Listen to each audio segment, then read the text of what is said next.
క్రీస్తునందు ప్రియులైన సహోదర సహోదరులకు యేసుక్రీస్తు వారి యొక్క శుభప్రదమైన నామంలో శుభాలు వందనాలు తెలియచేస్తూ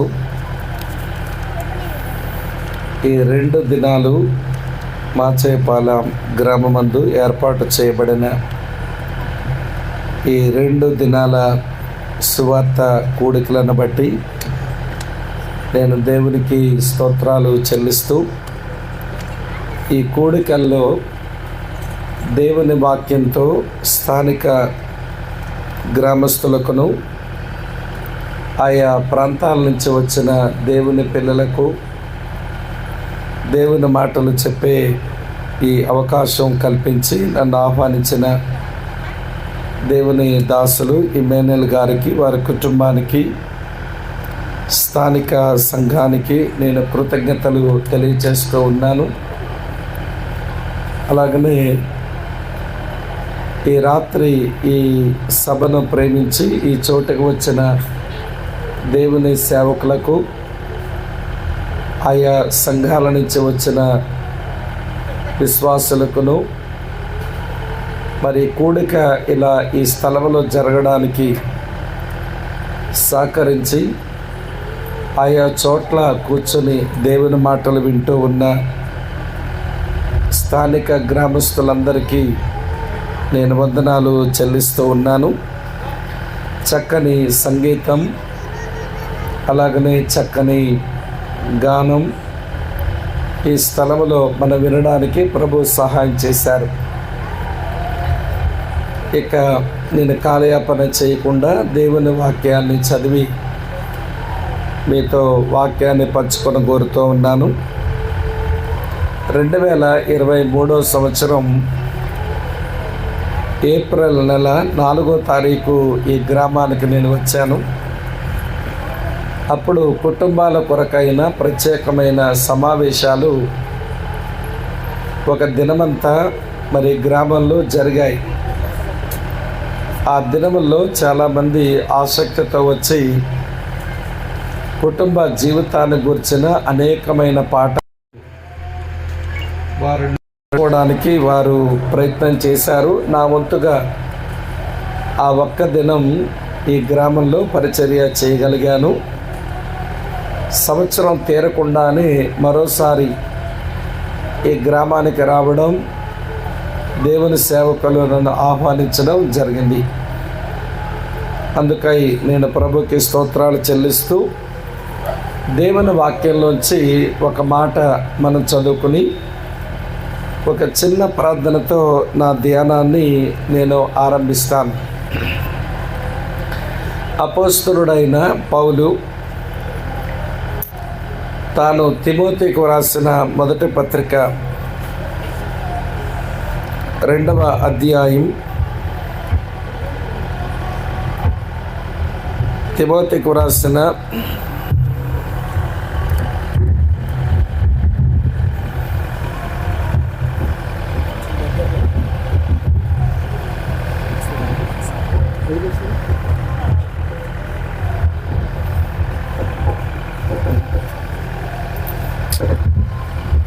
నా చేతికి ఇచ్చాను.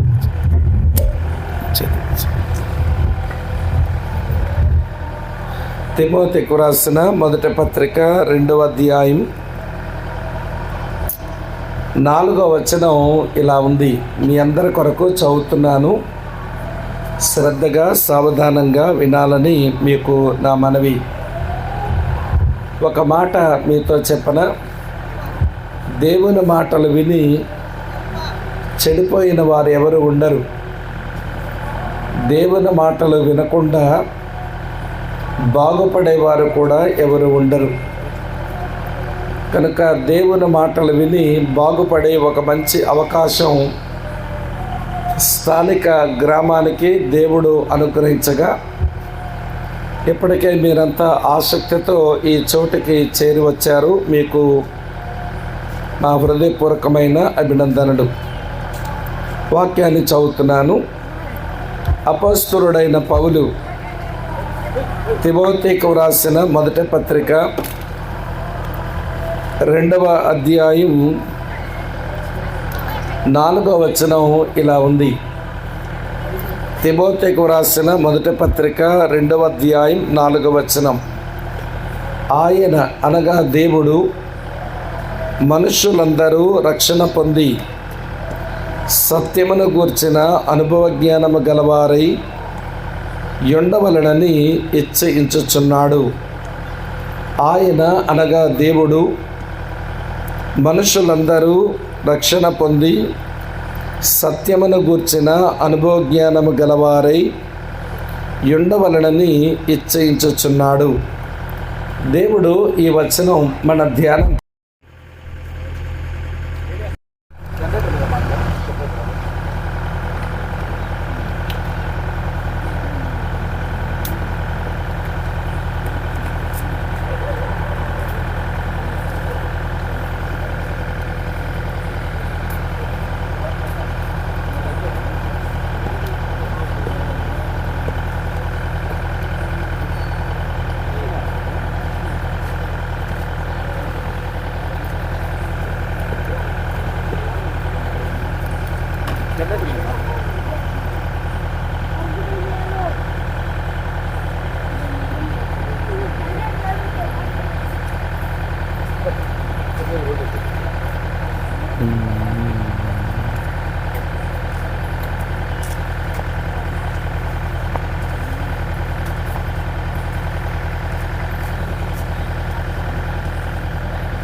వేరే ఫేస్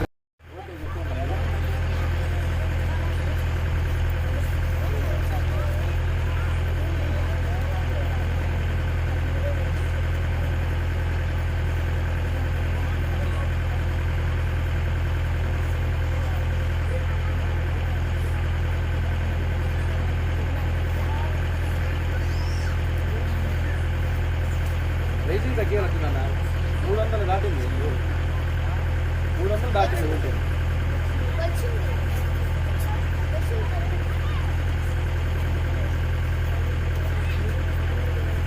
ఓకే రైట్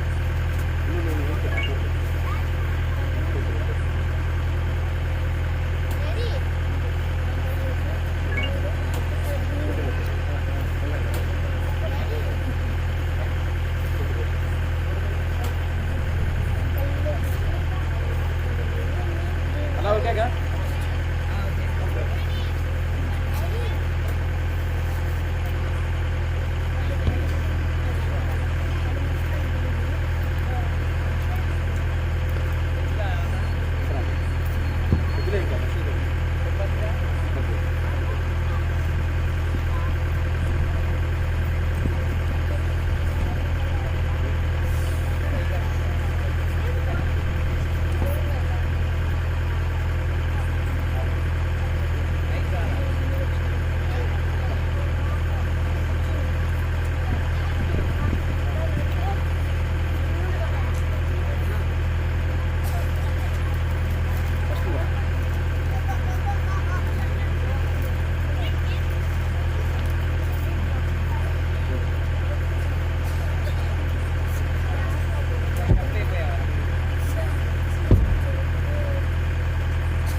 వాక్యం.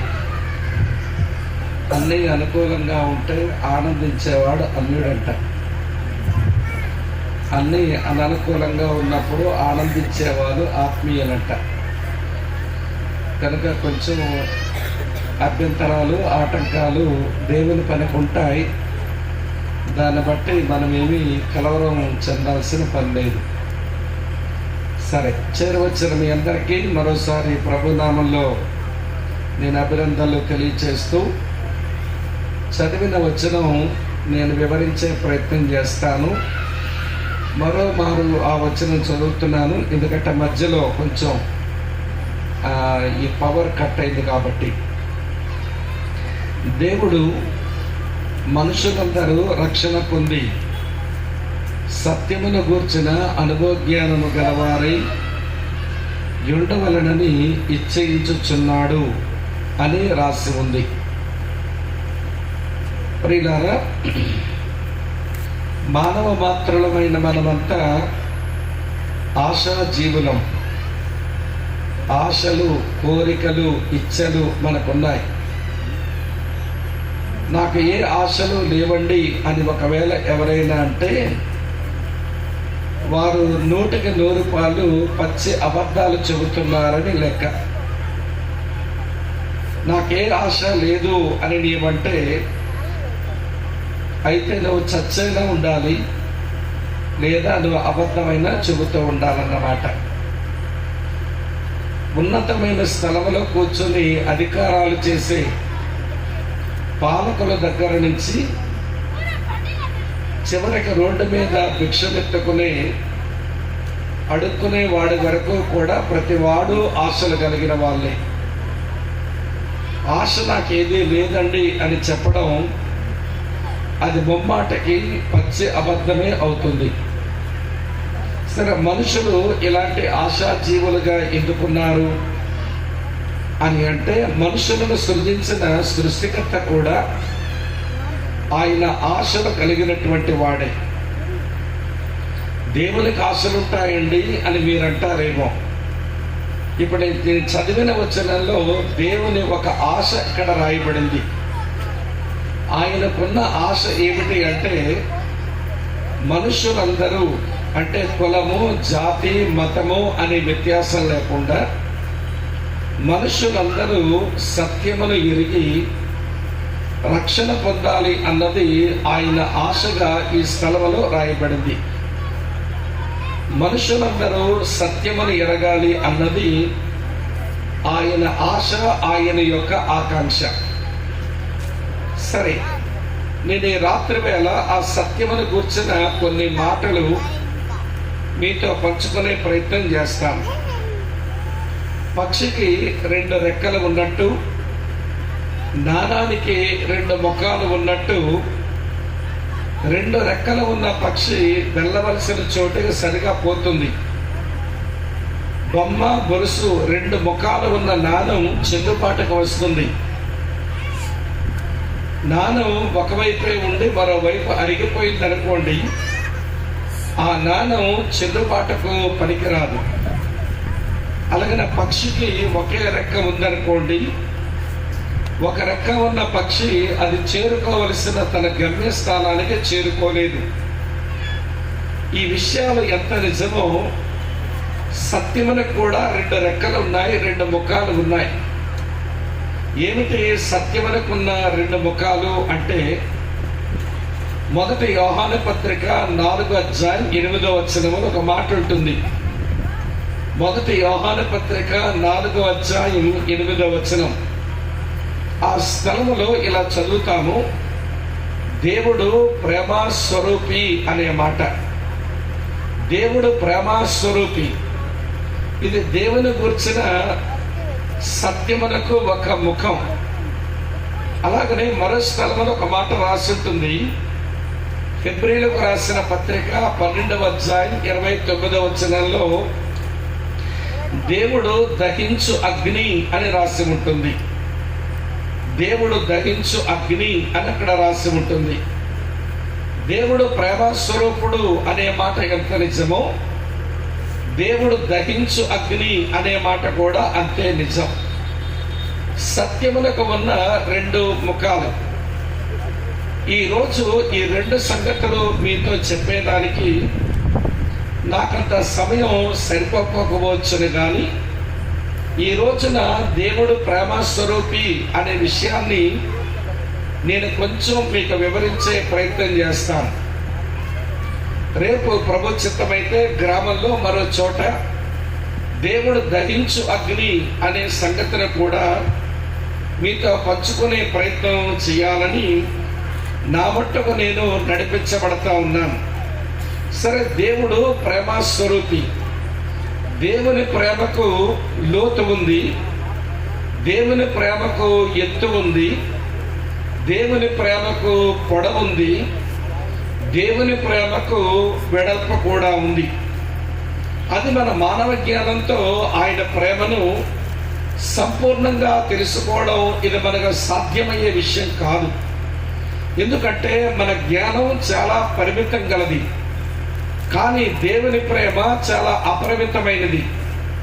అపరిమితమైన ఆయన ప్రేమను పరిమితమైనటువంటి జ్ఞానముతో మనం తెలుసుకొని అర్థం చేసుకోవడం అది సాధ్యమయ్యే పని కానప్పటికీ, తన ప్రేమను గురించిన సంగతులు దేవుడు తన పరిశుద్ధ లేఖనాల్లో కొన్ని వ్రాసి కొంతమేరకైనా తన ప్రేమను అర్థం చేసుకోమని ఆయన అవకాశాన్ని మానవ జాతికి అనుగ్రహించాడు.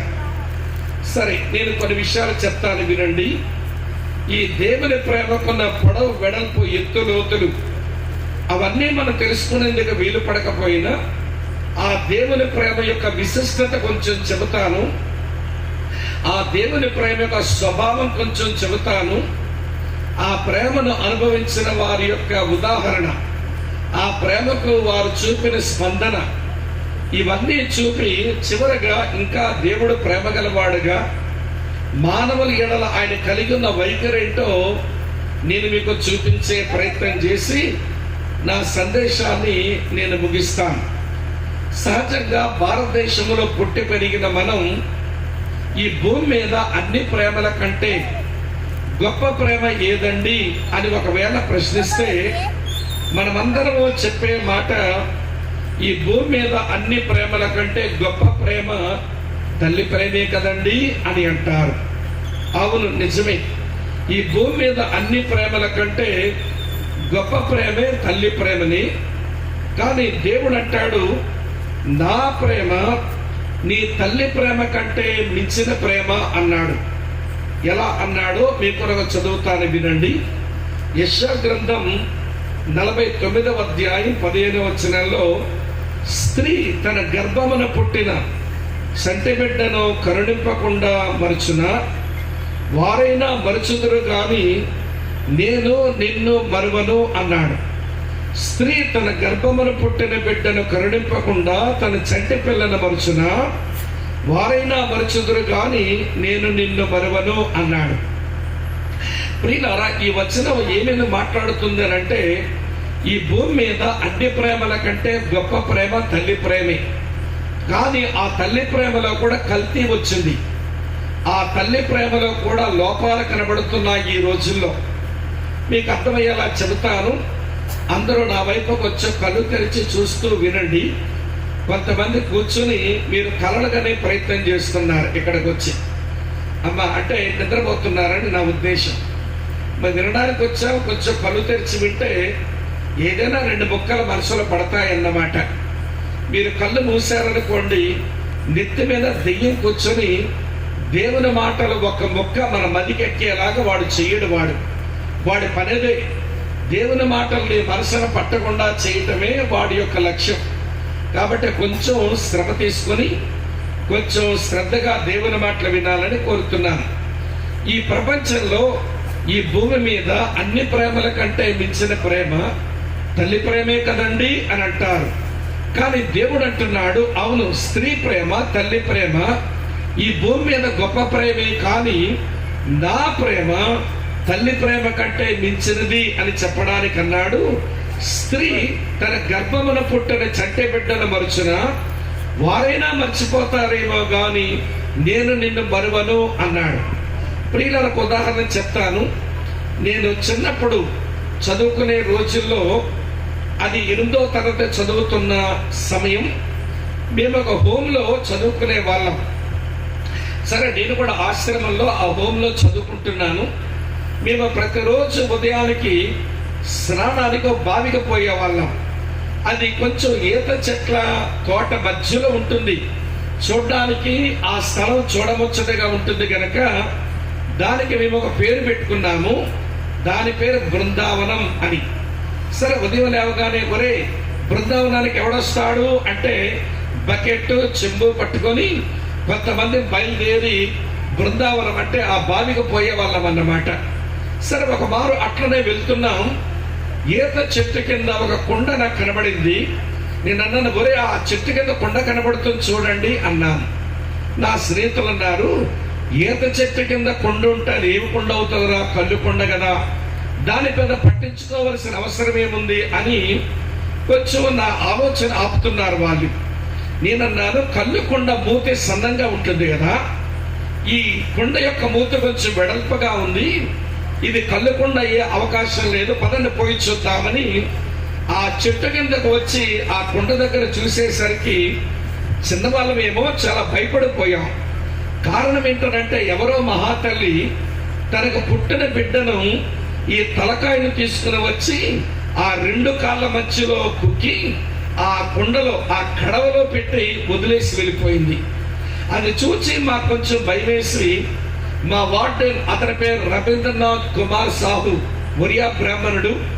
సరే మాస్టారు ఇట్లా చూసాము రండి అని అంటే పాపం ఆయన కూడా పరుగున వచ్చి ఆ కొండను రాయితో చుట్టూ పగలగొట్టి లోపల చూసేసరికి ఆ బిడ్డ అప్పటికే కొంచెం నీలపు రంగుకు వచ్చేసాడు, ఎప్పుడో చనిపోయినాడు అన్నమాట.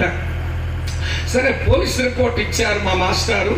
సరే, చివరికి తేలిన ఫలితార్థం ఏంటి అంటే ఆ పక్కనున్న వీధిలో ఒక అమ్మ ఈ బిడ్డను కనీసి వాడు తలకాయను తీసుకుని వచ్చి 2 కాళ్ళలో కుక్కి ఆ కుండలో పెట్టి అక్కడ వదిలేసిపోయిందన్నమాట. బహుశా ఈ బిడ్డకు తండ్రి ఫలానా వాడు అని చెప్పడానికి అవకాశం లేకనో, లేక ఆ బిడ్డను సాకడానికి, పెంచడానికి, సంరక్షించడానికి తగినంత సామర్థ్యం లేకనో ఆ బిడ్డను వదిలి వెళ్ళిపోయిందన్నమాట. సరే, కేసు అయింది. తర్వాత సంగతి ఏం జరిగిందో కానీ ఈ ఉదాహరణ మీకు ఎందుకు చెప్పానంటే, ఇప్పుడు కడవలో పెట్టి ఆ బిడ్డను చంపేసి వెళ్ళిపోయిన తల్లి ఒక స్త్రీయే కదా. మరి ఆ స్త్రీ తన బిడ్డను మర్చిపోయిందా? ఆ స్త్రీ తన బిడ్డను కరుణించలేదా అంటే అవును, కరుణించలేదు.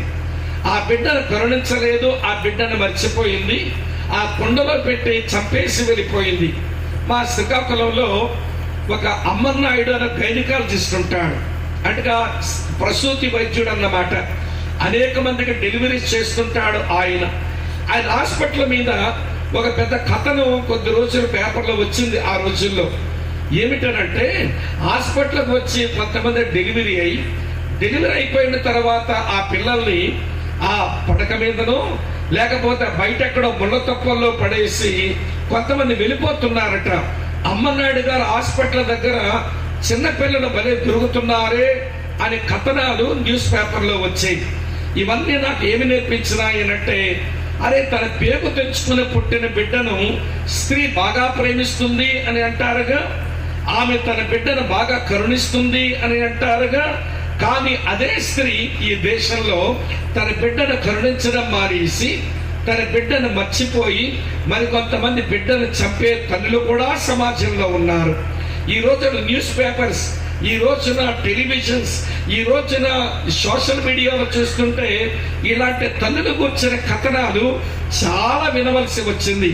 అందుకనేమో దేవుడు అన్నాడు, స్త్రీ తన గర్భమున పుట్టిన చట్టె బిడ్డను కరుణించకుండా మరచునా వారైనా మర్చిపోతారేమో గాని నేను నిన్ను మరువను అన్నాడు.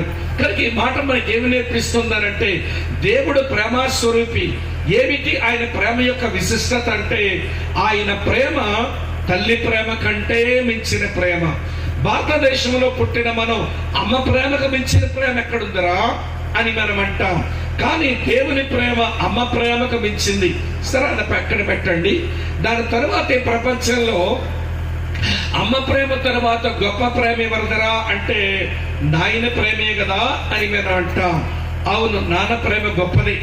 కానీ దేవుడు ఏమంటాడో తెలుసా అండి, నా ప్రేమ నీ తండ్రి ప్రేమ కంటే మించినది అన్నాడు.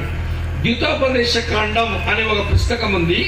ఆ పుస్తకంలో మొదటి అధ్యాయంలో మీ కొరకై చదువుతున్నాను ఈ మంచి మాట చూడండి. ద్వితోపదేశ కాండం మొదటి అధ్యాయం 31వ వచనం ఇలా రాసి ఉంది. ప్రియులారా, మీ కొరకై ఆ మాట చదువుతున్నాను, దయించి సావధానంగా వినాలని కోరుతున్నాను. ఐగుప్తులోను అరణ్యములోను మీ కొరకు చేసినట్లు మీ పక్షముగా యుద్ధము చేయును. మీరు ఈ చోటుకు చేరు వరకు మీరు వచ్చిన మార్గం అంతటిలో మనుషుడు అనగా ఒక తండ్రి తన కుమారుని ఎత్తుకున్నట్లు మీ దేవుడైన యెహోవా మిమ్మల్ని ఎత్తుకుని వచ్చిన సంగతి మీరు ఎరుగుదరని మీతో చెప్పితని అన్నాడు. అంటే నా ప్రేమ నీ తండ్రి ప్రేమ కంటే మించింది సుమా. నువ్వు ఆలోచించలేదు కనుక నీకు తెలియదు, కానీ ఆలోచిస్తే నా ప్రేమ నీ తండ్రి ప్రేమ కంటే మించిన ప్రేమ నాది అంటున్నాడు ఆయన. దీనికి కూడా ఒక ఉదాహరణ చెప్తాను, కొంచెం మీరు ఆలోచిస్తారు అని. మాకు ఆంధ్ర బోర్డర్ అవతల ఒరిస్సా ఉంటుంది కదా, ఒరిస్సాలో ఒకసారి కుర్దా రోడ్, భువనేశ్వర్ దగ్గర ఉంటుంది కుర్దా రోడ్. ఆ ఊరికి పోయాను. ఇలాగనే ఒక మీటింగ్ వాక్యం చెప్పేదానికి పిలిస్తే ఆ మీటింగ్ లో నేనున్నా. ఉదయాన్నే ఆ రోజుల్లో తెలుగు పేపర్ వచ్చేది, వాళ్ళకు కూడా వార్తా పేపర్ వస్తేను ఆ వార్తా పేపర్లో ఇవ్వండి తెలుగు ఎడిషన్ లో ఒక కథనం ఇలా రాశారు వాళ్ళు. అందులో ఏమని రాస్తుందంటే, కంచె చేనును మేస్తే చేనును కాపాడేది ఎవరు అన్న టైటిల్ రాసి దాని కింద ఒక జరిగిన వృత్తాంతం రాశారు. ఏమిటి జరిగిన వృత్తాంతం అంటే, ప్రియులారా, ఇటువైపు ఉత్తరం వైపున ఒరిస్సాలోంచి ఇవిడొక తండ్రి, నా కూతురు బిఎస్సి ఫస్ట్ క్లాస్లో పాస్ అయితే నేను దేవస్థానానికి వచ్చి ఏదో మొక్కుబడి చేసుకుంటానని మొక్కుకున్నట్ట. సరే, పాప నిజంగానే బిఎస్సి ఫస్ట్ క్లాస్లో పాస్ అయింది కనుక పాప మనం వెళ్ళాలి, మొక్కుబడి చెల్లించుకోవాలి అని పూరికి వెళదామని బయలుదేరారు ఇద్దరు. వారు ఎక్కడో రాయగడలో ఎక్కారు ట్రైన్. ఆ రాయగడ నుంచి ట్రైన్ విజయనగరం వరకు వచ్చి విజయనగరం నుంచి తూర్పుగా ఒరిస్సా వైపు పోతా ఉంటే తెల్లవారేసరికి కుర్దా రోడ్డుకు వచ్చేసారు. పూరికి వెళ్ళాలంటే కుర్దా రోడ్లో దిగాలి. కానీ ఆ నాన్న పైన బెత్త మీద పడుకుంటే పాప అంటుందట, డాడీ మన పూరి కదా వెళ్ళాలి, కుర్దా రోడ్డు వచ్చేసింది, మీరు దిగరేంటి, మనం వెళ్ళొద్దా అని అంటే తండ్రి అంటున్నాడట, ఈరోజు కొంచెం ట్రైన్ లేటుగా నడుస్తుంది కదమ్మా, కాబట్టి మనం భువనేశ్వర్ వెళ్ళిపోదాం, మళ్ళీ రేపు తెల్లవారుగానే అటువైపు నుంచి కోణార్క్ మీద నుంచి పూరి వెళ్ళొచ్చు, పద వెళ్ళిపోదామని చెప్పి అని పడుకో, భువనేశ్వర్ వచ్చాక దిగుదామన్నాడు. పాప కూతురు కిందనే పడుకుంది, బెత్త పైన తండ్రి గారు పడుకున్నారు. భువనేశ్వర్ రాగానే దిగి హోటల్లో ఒక రూమ్ తీసుకొని మధ్యాహ్నం హోటల్లో భోజనం చేసి కొంచెం ప్రశాంతంగా పడుకున్నారు.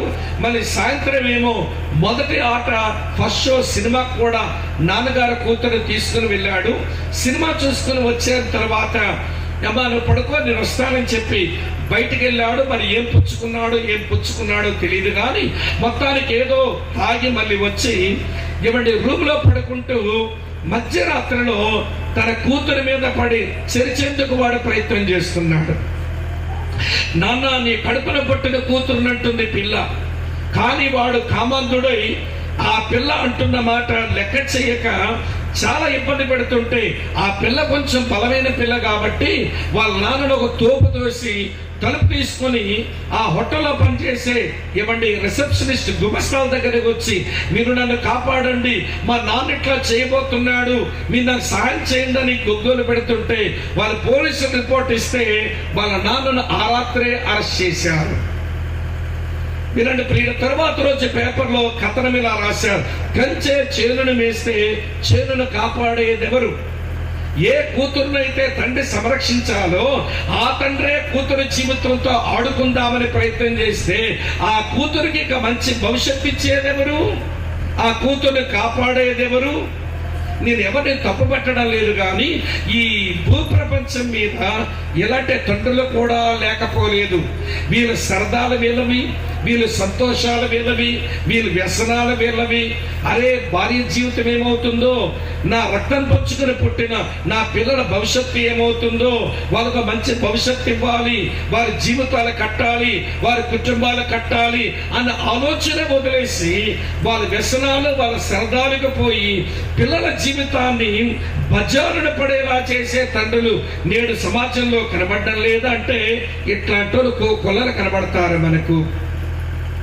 అందుకనే మేము దేవుడు అన్నాడు, నా ప్రేమ నీ తండ్రి ప్రేమ కంటే మించినది. ఇప్పుడు నేను మీ మాచైపాలెం వచ్చాను. మా నాన్నగారికి నా మీద చాలా ప్రేమ ఉండొచ్చు, కానీ నాకు ఇక్కడ ఏదో సంభవిస్తే ఆయన ఆరుస్తాడా తీరుస్తాడా? ఆయన ఎక్కడో దగ్గర 700 కిలోమీటర్ల అవతల ఉన్నాడు. నేను 700 కిలోమీటర్ల ప్రయాణం చేసి మాచైపాలెం వచ్చా. కానీ దేవుడు అట్లా కాదట. నువ్వు వెళ్ళిన ప్రతి చోటకు ఒక తండ్రి తన కుమారుని భుజం మీద మోసుకొని పోయినట్లుగా పోతాను, నీ పక్షమున యుద్ధం చేస్తాను, నీ క్షేమాన్ని అనుగ్రహిస్తాను అని ఒక తండ్రిలాగా మాట్లాడుతూ అంటాడు, నా ప్రేమ నీ తండ్రి ప్రేమ కంటే మించినది అన్నాడు. నీకెక్కువ వివరించక్కర్లేదు అనుకుంటాను. తల్లి ప్రేమ కంటే మించిన ప్రేమ దేవుని ప్రేమ, తండ్రి ప్రేమ కంటే మించిన ప్రేమ దేవుని ప్రేమ. సరే, భారతదేశంలో ఉన్న మనం ఈ 2 ప్రేమల తర్వాత ఏ ప్రేమ నా గొప్ప ప్రేమ అని అంటే అన్నదమ్ముల ప్రేమని చెప్పము, అలాగనే అక్క చెల్లెల ప్రేమను కూడా చెప్పము. ఏ ప్రేమ గొప్ప ప్రేమ అంటామంటే స్నేహితుల ప్రేమే గొప్ప ప్రేమ అంటాం. అన్నతో చెప్పుకోలేని మాట వీడు స్నేహితులతో చెప్పుకుంటాడు. చెల్లితో చెప్పలేని మాట ఈ పిల్ల తన స్నేహితురాలతో చెప్పుకుంది. ఎందుకంటే అమ్మా నాన్నల తర్వాత స్నేహితులే గొప్ప ప్రేమ గలవారు అనుకుంటాం. కానీ సృష్టికర్త అయిన దేవుడు అంటున్నాడు, నా ప్రేమ నీ స్నేహితుని ప్రేమ కంటే గొప్ప ప్రేమ అన్నాడు. ఎలా అన్నాడో చూపిస్తాను చూడండి. యోహాను సువార్త 15వ అధ్యాయం ఇలా రాసి ఉంది 13వ వచనంలో. యోహాను సువార్త 15:13 తన స్నేహితుల కొరకు తన ప్రాణము పెట్టువాని కంటే ఎక్కువైన ప్రేమ గలవాడెవడూ లేడు. ఈ ప్రపంచంలో మనకు చాలా మంది స్నేహితులు ఉండవచ్చు, కానీ ప్రాణం పెట్టేటంత స్నేహితులు ఉన్నారా? మన కొరకు ప్రాణం పెట్టేటువంటి ప్రేమతో ప్రేమించే స్నేహితులు ఉన్నారా? మన దగ్గర ఉంటే తినడానికి వస్తారు, మన దగ్గర ఏమీ లేకపోతే మన ముఖమే చూడకుండా మన దాటే వెళ్ళిపోతారు. తెలుగులో మనం సామెత అంటాములేండి, చెరువులో నీరు నిండగా ఉంటే కప్పల బోళ్ళ నుంచి చేరుతాయట. చెరువులో నీళ్ళు కానీ ఎండిపోతే ఈ కప్పలే వచ్చి చేరవన్నట్టు మనము ఎవరి వారికి కావలసిన ఏదో ఇవ్వగలిగిన స్థాయి మన దగ్గర ఉంటే మన స్నేహితులు కోకొల్లలుగా మన దగ్గరకు వస్తారు. మన దగ్గర ఏమీ లేకపోయేసరికి మన ముఖమే చూసే వాళ్ళు ఎవరు కనబడరు. కానీ దేవుడు అంటున్నాడు, నా ప్రేమ నీ స్నేహితుని ప్రేమ కంటే ఇచ్చిన ప్రేమ. నీ స్నేహితుడు వాడు అవసరాన్ని నేను మోసం చేస్తే చెయ్యొచ్చేమో, నీ స్నేహితుడు వాడు అక్కడ కొరకు నేను ముంచేస్తే వాడు ముంచేయచ్చేమో, నీ స్నేహితుడు నీ కొరకు ప్రాణం పెట్టేటంత ప్రేమ వాడి దగ్గర లేదు. కానీ నా ప్రేమ నీ స్నేహితుని ప్రేమ కంటే మించినది, నా ప్రేమ నీ కొరకు ప్రాణం పెట్టేటంత ప్రేమ అన్నాడు. ఇది కూడా మీకు అర్థమవడానికి ఒక సంగతి చెప్తాను. తల్లి ప్రేమ కంటే మించినది నీ దేవుని ప్రేమ, తండ్రి ప్రేమ కంటే మించినది దేవుని ప్రేమ, స్నేహితుల కంటే మించిన ప్రేమ దేవుని ప్రేమ. ఇది మీకు అర్థమవడానికి చెప్తాను ప్రియులారా. ప్రతి సంవత్సరం జూన్ లేదా జూలై మాసంలో కొడైకెనాల్ అనే శీతల ప్రదేశంలో ప్రార్థన చేసుకోవడానికి, దేవుని వాక్యం ధ్యానం చేసుకోవడానికి సుమారు 35-40 రోజులు ఆ కొడైకెనాల్లో ఉండే అలవాటు మాకు ఉండింది. బైబిల్ తరగతులు ఉంటాయి, ప్రార్థన చేసుకుంటాం, ఒంటరిగా దేవునితో గడపచ్చు అని చెప్పి అక్కడ వెళ్తూ ఉండేవాళ్ళం అన్నమాట. సరే, ఒకరోజు అట్లనే ఒక సంవత్సరం అక్కడే ఉన్నాము. అక్కడే ఉంటే ప్రతిరోజు అక్కడ తినేదంతా కూడా అరగాలంటే ఆ చలిలో కొంచెం నడవాలి కదా అని ఎవడ ఉదయం నుంచి సాయంత్రం 4 వరకు తరగతులు ముగించుకొని సాయంత్రం కొంచెం అలాగా వాకింగ్కి వెళ్దామని నేను మా స్నేహితులు అలాగ నడిచి వెళ్తున్నాం. నడిచి వెళ్తుంటే కొంతమంది యవనస్తులు, డిగ్రీ చదువుతున్న పిల్లలు, ఇంటర్మీడియట్ చదువుతున్న పిల్లలు, యవనస్తులు, వాళ్ళు ఒకడొకడు పరుగున పరిగెడుతున్నారు. మేము ఆపి, ఒరే బాబు ఏమైంది ఇక్కడ, ఎందుకలా పరిగెత్తున్నారంటే వాడు తమిళంలో ఏదో చెప్పాడు, ఒక ముక్క మాకు అర్థమై జావలా. వాడు హిందీ రాదు, ఇంగ్లీషు సరిగా చెప్పడంలా. సరే ఏం జరిగిందో మాకు తెలియటం లేదు అక్కడ. సరే మొత్తానికి ఆ చోటుకు వచ్చాం. ఆ స్థలం పేరు గ్రీన్ వ్యాలీ అని అంటారు, పచ్చని లోయ అని అంటారు. దాని మరో పేరు ఏంటంటే ఆత్మహత్యల లోయ అని అంటారు, సూసైడ్ పాయింట్ అని అంటారు. ఎవరైనా కొడైకెనాల్ వెళ్ళే అలవాటు ఉంటే వాళ్ళు తెలుస్తుంది ఆ స్థలం గ్రీన్ వ్యాలీ సూసైడ్ పాయింట్ అని అంటారు అన్నమాట. సరే మొత్తానికి అక్కడ వెళ్ళేసరికి మా ప్రాంతాల నుంచే ఒక ఆయన ఒక చిన్న ఫ్యాన్సీ షాప్ పెట్టుకుని వ్యాపారం చేసుకుంటున్నాడు. వాడి పేరు శ్రీను. ఒరే శ్రీను, చాలా సంవత్సరాలకు వెళ్తున్నాగా, మా ప్రాంతం వాడేగా, మా బాగా పరిచేస్తుడు శ్రీను, ఏంటి యవనస్తున్నారు పరిగెడుతున్నారు, ఏమైంది తమ్ముడా అంటే వాడు అంటాడు, అన్న ఘోరం జరిగిపోయిందన్న ఇప్పుడు అన్నాడు. ఏం జరిగింది ఘోరం అంటే, ఒక అబ్బాయి ఒక అమ్మాయి స్టూడెంట్స్ అందరితో వచ్చి వాళ్ళిద్దరూ ఆ లోయ అంచులు నిలబడి ఎవరికో కెమెరా ఇచ్చి ఫోటో తీయమన్నారట.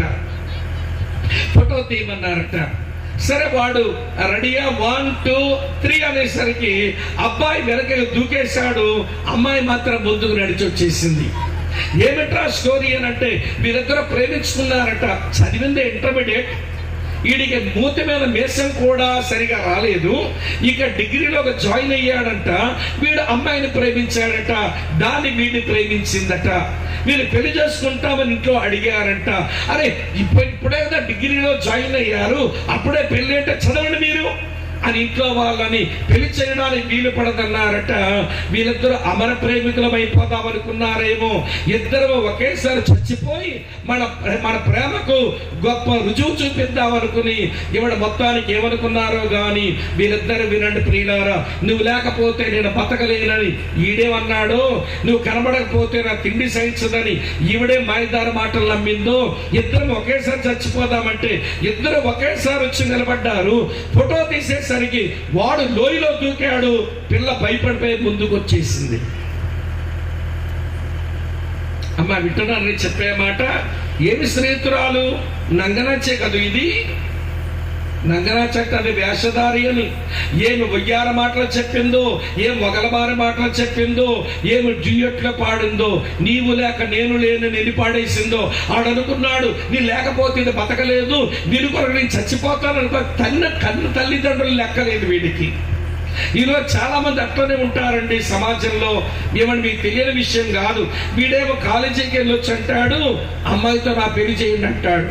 ఒరే వాళ్ళకి మనకి కుదరదురా అని అంటే, మీరు చేయకపోతే పోలీస్ స్టేషన్కి వెళ్ళి చేసుకుంటాడట. ఏం మీ అమ్మ బాబు చచ్చారనుకున్నావరా అని బతుకున్నప్పుడే చంపేస్తున్నారండి యవనస్తులు ఈ రోజుల్లో. అలాగే నీ పిల్ల అంటది, ఆ పిల్లాడితో పెళ్లి చేయండి అంటది. అమ్మదమ్మా మనకు కుదరదానంటే, కుదరదా అయితే గ్యాస్ బండి పెట్టుకుంటానంటది. కాల్చుకొని చావే పనికి మారిందానా, ఎవడు బెదిరిస్తావు, చచ్చే ఉద్ధరిస్తావు. ఈరోజు చాలా మంది యవనస్తులు ఈ ప్రేమ అని జబ్బులో పడ్డారు. అమ్మ చెప్పమంటారా ఈ ప్రేమ జబ్బు గురించి ఒక మాట. పాత రోజుల్లో మేమున్న రోజుల్లో ఎవరు అబ్బాయి ఒక అమ్మాయిని ప్రేమించిన, అమ్మాయి ఒక అబ్బాయిని ప్రేమించిన, ఐ లవ్ యూ అని చిన్న చిన్న ఉత్తరాలు లేక చిన్న చిన్న మాటలు అనేవాళ్ళం. ఈ తరం ఏమయ్యారు, ఐ లవ్ యూ అండ్రీళ్ళు. వీళ్ళు ఏమంటారు తెలుసా, 143 అంటారు. మీకు తెలియదులేండి 143 అంటే. 1 అంటే ఐ అంట, 4 అంటే LOV అంట, 3 అంటే YOE అంట. ఐలవే చెప్పడానికి ఇది ఒళ్ళు బద్ధకమే. 143 అంటాడు. పాప తల్లిదండ్రులు అనుకుంటారు, మా పిల్లకు ఏ బిట్టుకు పరీక్షలో ఆన్సర్ తెలియలేదో, ఎవరిని అడిగిందో వాడు 143 అని మెసేజ్ పెట్టాడు అని అనుకుంటుంది పాప పిచ్చి తల్లి. ఏమంటే 143 అంటే బిట్టుకు ఆన్సర్ కాదమ్మా, నీ కూతురు వచ్చింది, నీ కూతురికి ఎవడు ఐ లవ్ యూ పెట్టాడు. నేను అప్పుడప్పుడు యవనస్తులకు అంటాను, మీరు 143 అనే ఐ లవ్ యూ బండెక్కితే ఏదో ఒక రోజు మీరు 108లో హాస్పిటల్కి వెళ్ళి జాయిన్ అవ్వాల్సి వస్తుంది. మీకు అర్థమైందో లేదో. 108లో ఎవరు వెళ్తారమ్మా, చచ్చే ముందే కదా పోతారు. 108లో పోయేవాళ్ళు ఈ 143 అనే ఐ లవ్ యూ బండెక్కి చివరికి మరణం వరకు జీవితాన్ని తెచ్చుకొని 108లో క్యాజువాలిటీ వచ్చి జాయిన్ అవ్వాల్సి వస్తుంది. చూడండి, పిల్లవాడు ఆ లోయలో పడితే సుమారు 2000 అడుగుల లోయది. అందులో పడిన వాని యొక్క మాంసము రాదు, ఎముకలు రావు బయటికి. అవి బయటికి తీయాలంటే లక్షలు ఖర్చు పెట్టాలి తల్లిదండ్రులు లోయలోంచి. ఈ నంగనాచేమో నడిచి ముందుకు వచ్చేసింది, వాడు మాత్రం లోయలో పడి చచ్చాడు. ఈ రోజున స్నేహితుల ప్రేమలు ఇలాగే ఉంటాయి. అందుకేనేమో దేవుడు అంటాడు, నా ప్రేమ నీ స్నేహితుని ప్రేమ కంటే మించిన ప్రేమ అన్నాడు. ఇది దేవుని ప్రేమ యొక్క విశిష్టత. ఈ రోజున దేవుని ప్రేమ యొక్క విశిష్టత అర్థం కాకనే ఏమో మాయిదారి ప్రేమల్లో పడి, మాయిదారి ఉచ్చుల్లో పడి జీవితాలే సర్వనాశనం చేసుకుంటున్నారు కొంతమంది. దొంగ ప్రేమలు, నకిలీ ప్రేమలు, మాయిదారి ప్రేమలు. ఏది నిజమైన ప్రేమ? నిన్ను పుట్టించినటువంటి వాడు నేను ఎంత బాగా ప్రేమించాడో ఒకసారి ఊహించు. మీ అమ్మ పొట్టలో పడగానే మీ నాన్నగారి యొక్క పొట్టలో ఉన్న ఒక చిన్న వీర్యకణం మీ అమ్మ అండములో పడితే నువ్వు పిండమై ఎంత చక్కని ఆకారంతో పుట్టావు. నీవు సరే పుట్టావు, నువ్వు బయటపడగానే ఆకలిగా ఏడుస్తావని ఏమండి మీ అమ్మ రవ్వులో పాలు తయారు చేసి రెడీగా పెట్టాడు ఆయన. నువ్వు అడిగావా లోపల నుండి, ఓ దేవుడా పుట్టగానే నాకు ఆకలేస్తుంది, నాకు పాలు కావాలి, అమ్మ దగ్గర పాలు తయారు చేయి అన్నావా నువ్వేమైనా? లేకపోతే మీ అమ్మైనా, బాబు దేవుడా నేను ఒక బిడ్డను కన్న తర్వాత వాడు ఆకలికి ఏడుస్తాడు, నా రొమ్ములో పాలు తయారు చేయవా అని ఒక స్త్రీ ఎప్పుడైనా అడిగిందా? అమ్మ అడగలేదు, అమ్మ పొట్టలో ఉన్న నువ్వు అడగలేదు. కానీ నేను పట్టించుకున్న దేవుడు నీ అమ్మ పొట్టలో నువ్వు ఉండగానే బయటకు నువ్వు వచ్చేసరికి మీ అమ్మ రొమ్ము దగ్గర పాలు తయారు చేసి పెట్టి నీ నోటికి అందించి నేను బతికించినాడు ఆయన. దేవుని ప్రేమల గురించి ఆలోచించే మనసు లేదు కనుకనే పాడు ప్రేమల్లో పడుతున్నారు మనుషులు. ఇప్పుడు 3 విషయాలు చెప్పారు. ఆయన ప్రేమ తల్లి ప్రేమ కంటే మించిన ప్రేమ, ఆయన ప్రేమ తండ్రి ప్రేమ కంటే మీ సులువుగా జ్ఞాపకం ఉండేలా చెప్తున్నా. ఆయన ప్రేమ స్నేహితుల ప్రేమ కంటే మించిన ప్రేమ. ఇది ఆయన ప్రేమ విశిష్టత. ఆయన ప్రేమ ఇవాళ స్వభావం చెప్తాను వినండి. ఇప్పుడు ఆయన ప్రేమ స్వభావం ఏంటంటే ఆయన ప్రేమ కారణాలు చూడకుండా ప్రేమిస్తుంది. అందుకే ఆయన ప్రేమను ఏమంటారంటే నిర్హేతుకమైన ప్రేమ, అన్కండిషనల్ లవ్ అంట. నిర్హేతుకమైన ప్రేమ, కారణాలు చూడని ప్రేమ. వీడు ఒక అమ్మాయిని ప్రేమిస్తున్నాడంటే అర్థం అమ్మాయి అందం నచ్చిందో లేక అమ్మాయి వెనకాలన ఆస్తి నచ్చిందో వీడికి. వీడి ప్రేమకు కారణాలు ఉన్నాయి, కారణాలు చూచే ప్రేమించాడు. అమ్మాయి వింటున్నారా ఈ మాట? ఈ పిల్ల వాడిని ప్రేమించింది అంటే అర్థం వినండి ప్రియమైన స్నేహితులారా, ఏదో ఆశించే ప్రేమించింది.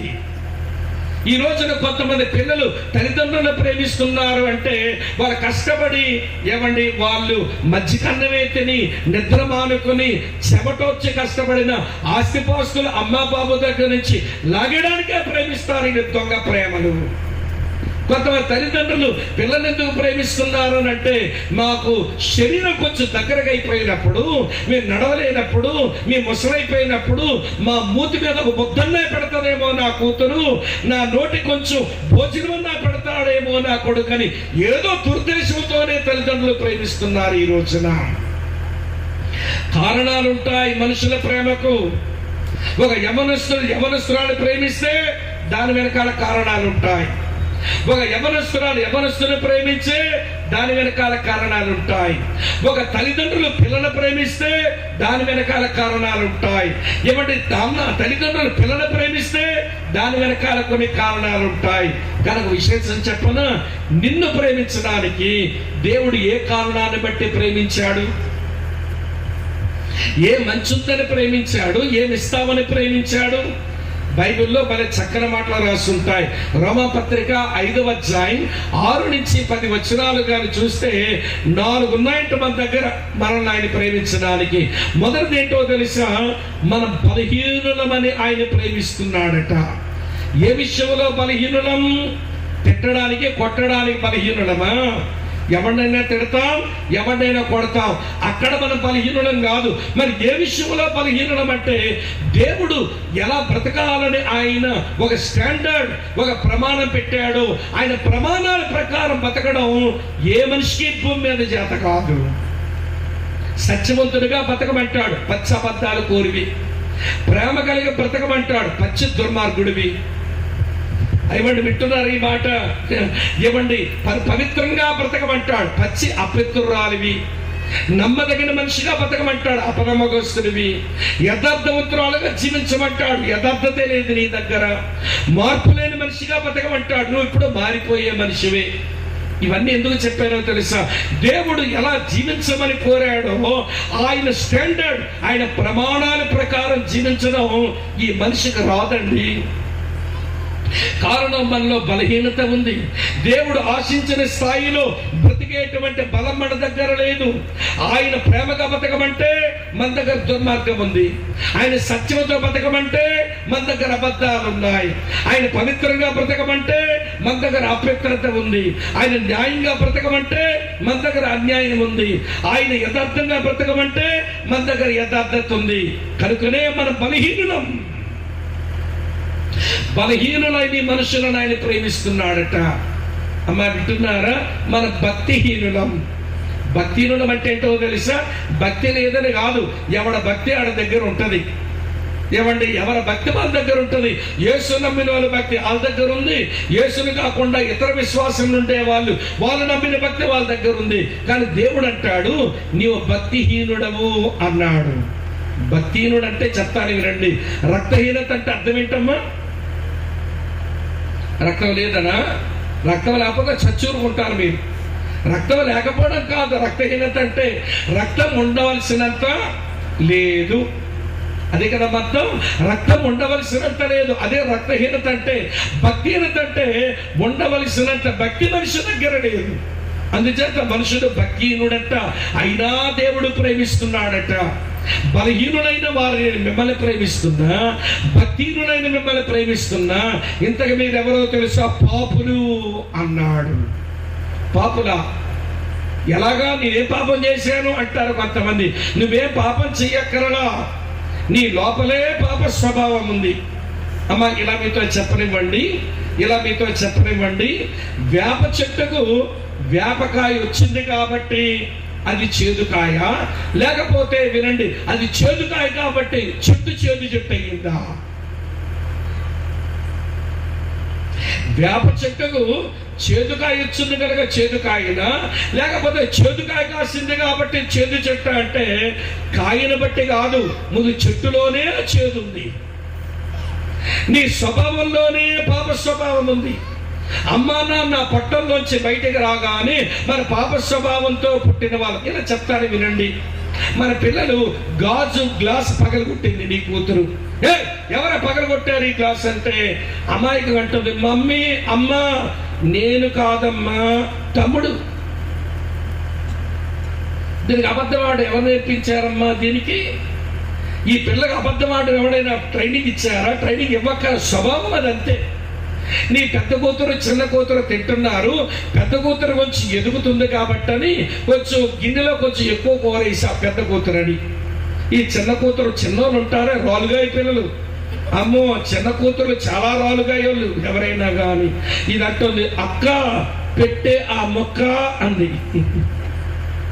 నేను ఇవ్వనే చెల్లి అంత. పాపం పెద్దోళ్ళు ఎప్పుడు కొంచెం అమాయకులు ఉంటారు. అమ్మో చిన్నోళ్ళే, అమ్మో చాలా ఇవ్వండి, వీళ్ళు అల్లరిగా ఉంటారు కదా, ఇవ్వండి నేను ఇవ్వనే అంటే ఇవ్వవా అంటూ అక్క దగ్గర నుంచి ఆ గిన్నెలు లాగేసుకొని తీసుకోబోతుంది. అక్కే ఆపుతుంటే జుట్టు పిక్కేస్తుంది. దీనికి అసూయ బుద్ధి, దీనికి మత్సరం, దీనికి ద్వేషం ఎవడండి నేర్పించాడు? ఏ తల్లిదండ్రులు కూర్చోబెట్టి నేర్పించారా? వినండి ప్రియమైన సోదరి స్నేహితులారా, ద్వేషం బుద్ధి, మత్సరం బుద్ధి, అసూయ బుద్ధి, అబద్ధాల బుద్ధి ఎవడో మనకు నేర్పించక్కల్లా. మన లోపల ఉన్నదే పాప స్వభావం. మన పాప స్వభావంతో పుట్టాము కాబట్టి పాప పనులు చేసే వాళ్ళం. అయినా దేవుడు పాపులను ప్రేమిస్తున్నట్ట. మీరు బలహీనులని ప్రేమిస్తున్నా, మీ దగ్గర భక్తిహీనత ఉందని ప్రేమిస్తున్నా, మీరు పాపులని ప్రేమిస్తున్నా. 4వ మాట అంటాడండి దేవుడు, మీరు నాకు శత్రువులని మిమ్మల్ని ప్రేమిస్తున్నా. మీరు నాకెవరు? శత్రువులు. ఇదేంటే స్వామి గారు, మేము దేవునికి ఎట్లా శత్రువుడు అయినామయ్యా? దేవుని ఎప్పుడైనా తిట్టామా? దేవుణ్ణి ఎప్పుడైనా కొట్టామా? మేమెలాగా దేవుని శత్రువులం అంటే, దేవుని కొట్టనక్కర్లేదు, దేవుని తిట్టనక్కర్లేదు. దేవుడు ఎందుకొరకు పుట్టించాడో నువ్వు అందుకొరకు బతకడం లేదుగా. అసలు చాలా మంది మనుషులకు దేవుడు ఎందుకొరకు పుట్టించాడో రవ్వంతైనా ఆలోచించరు. మనకంటే ఆ గేదెనైనేమో. గేదెకి మనసు లేదు, గేదెకి మాట రాదు. గేదె దగ్గరికి వెళ్ళి గేది గారు ఎందుకే నేను పుట్టించినాడు అని అడిగామనుకోండి, దాని మనసు లేదు, మాట లేదు, కానీ అది జీవించిన జీవితంతో ఏమి చెప్పుద్దో తెలుసా మనకు?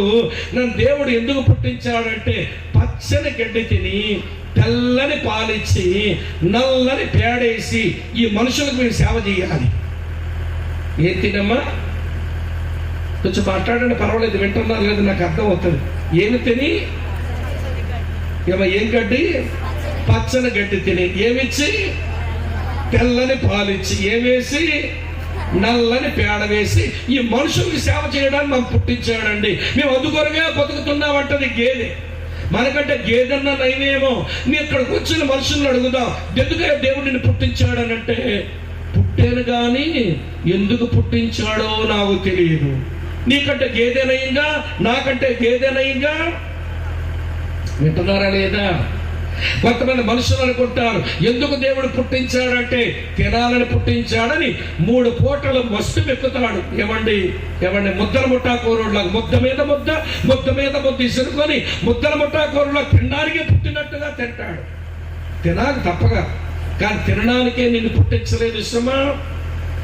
మరికొంతమంది తినడానికి, తాగడానికి, సుఖించడానికి, పడుకోవడానికే పుట్టించాడని తినడం, తాగడం, సుఖించడం, నిద్రపోవడం, తినడం, తాగడం, సుఖించడం, నిద్రపోవడం, ఇదేనా మానవ జీవితం? మనకంటే పశువైనవేమో.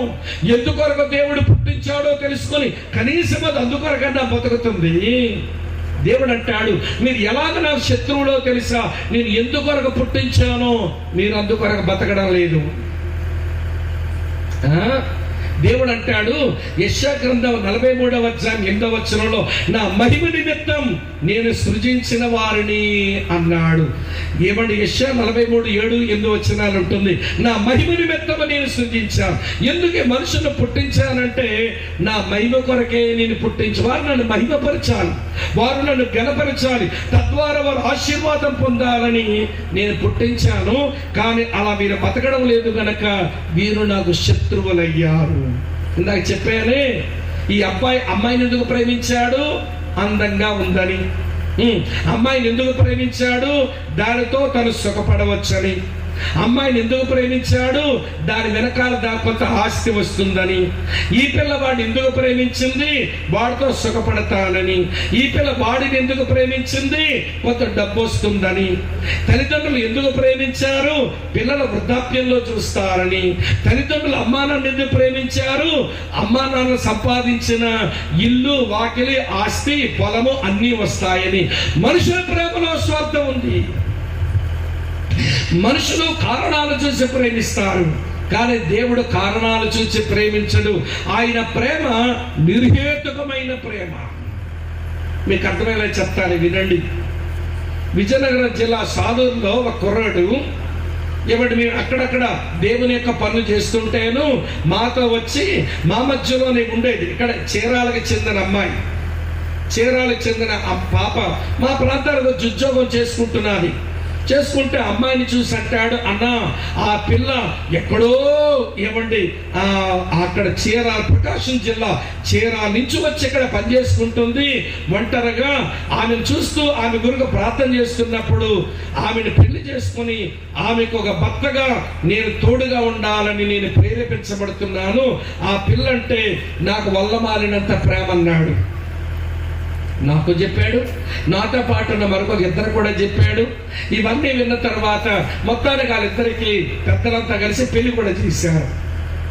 పెళ్ళి అయిపోయిన తర్వాత 1 సంవత్సరానికి ఏమో ఒక పిల్ల పుట్టింది. ఆపరేషన్ చేసి బిడ్డను తీశారు. మళ్ళీ 1 సంవత్సరమే ఆగిన తర్వాత మరో సంవత్సరానికేమో మరొక బిడ్డను కన్నారు. 2 పిల్లల కన్న తర్వాత 2 పిల్లల్ని సాకుతూ ఆ పిల్ల ఉద్యోగం చేస్తుంది. మనవాడికి ఉద్యోగం సంయోగం లేదు, వచ్చేసిన ఆపోతుకోడు గురి మీద తిరగడమే. ఆవిడ కష్టపడి సంపాదించి తెస్తుంటే ముద్దతో ముద్ద మింగుతాడు, ముద్దల ముట్టా కోరోడు. వీడికి పని పాట లేదు, ఊరి మీద వచ్చేసి వదిలేశారు ఇంటి. అమ్మ వింటున్నారా మీరంతా? చివరికి ఇద్దరు పిల్లలు పుట్టిన తర్వాత సడన్ గా వాడు చేసిన పనిటో తెలుసా, వాళ్ళ ఇంటికి వెళ్ళిపోయాడు. భార్యని బిడ్డను వదిలేసి వెళ్ళిపోయాట.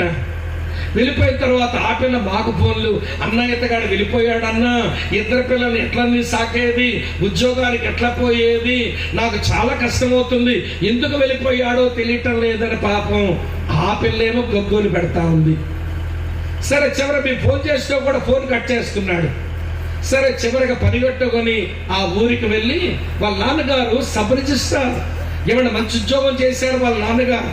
సరే మొత్తానికి వినండి, ఇంటి మీదకి వెళ్ళి చాపేసి నేను మరి ఒక పెద్ద మనిషి కూర్చొని, ఏం తమ్ముడా మరి నీ భార్య అంటే అమ్మాయి అంటే వల్లమాలినంత ప్రేమన్నావు, పెళ్లి చేసుకుంటానన్నావు, తీరా పెళ్లి అయిపోయిన తర్వాత ఇద్దరు పిల్లల కన్నాక ఇప్పుడేమో వెళ్ళిపోయి ఆ పిల్లను ఆవిడ వదిలిపెట్టేసావు, ఉద్యోగానికి ఎట్లా పోతుంది, పిల్లల్ని ఎలా సాకుద్ది, నువ్వు వదిలేసి వచ్చేస్తే ఎట్లా అంటే వీడు అంటాడండి, ఈ రోజున ఆ పిల్లని చూస్తే నాకు అసహ్యం వేస్తుందండి.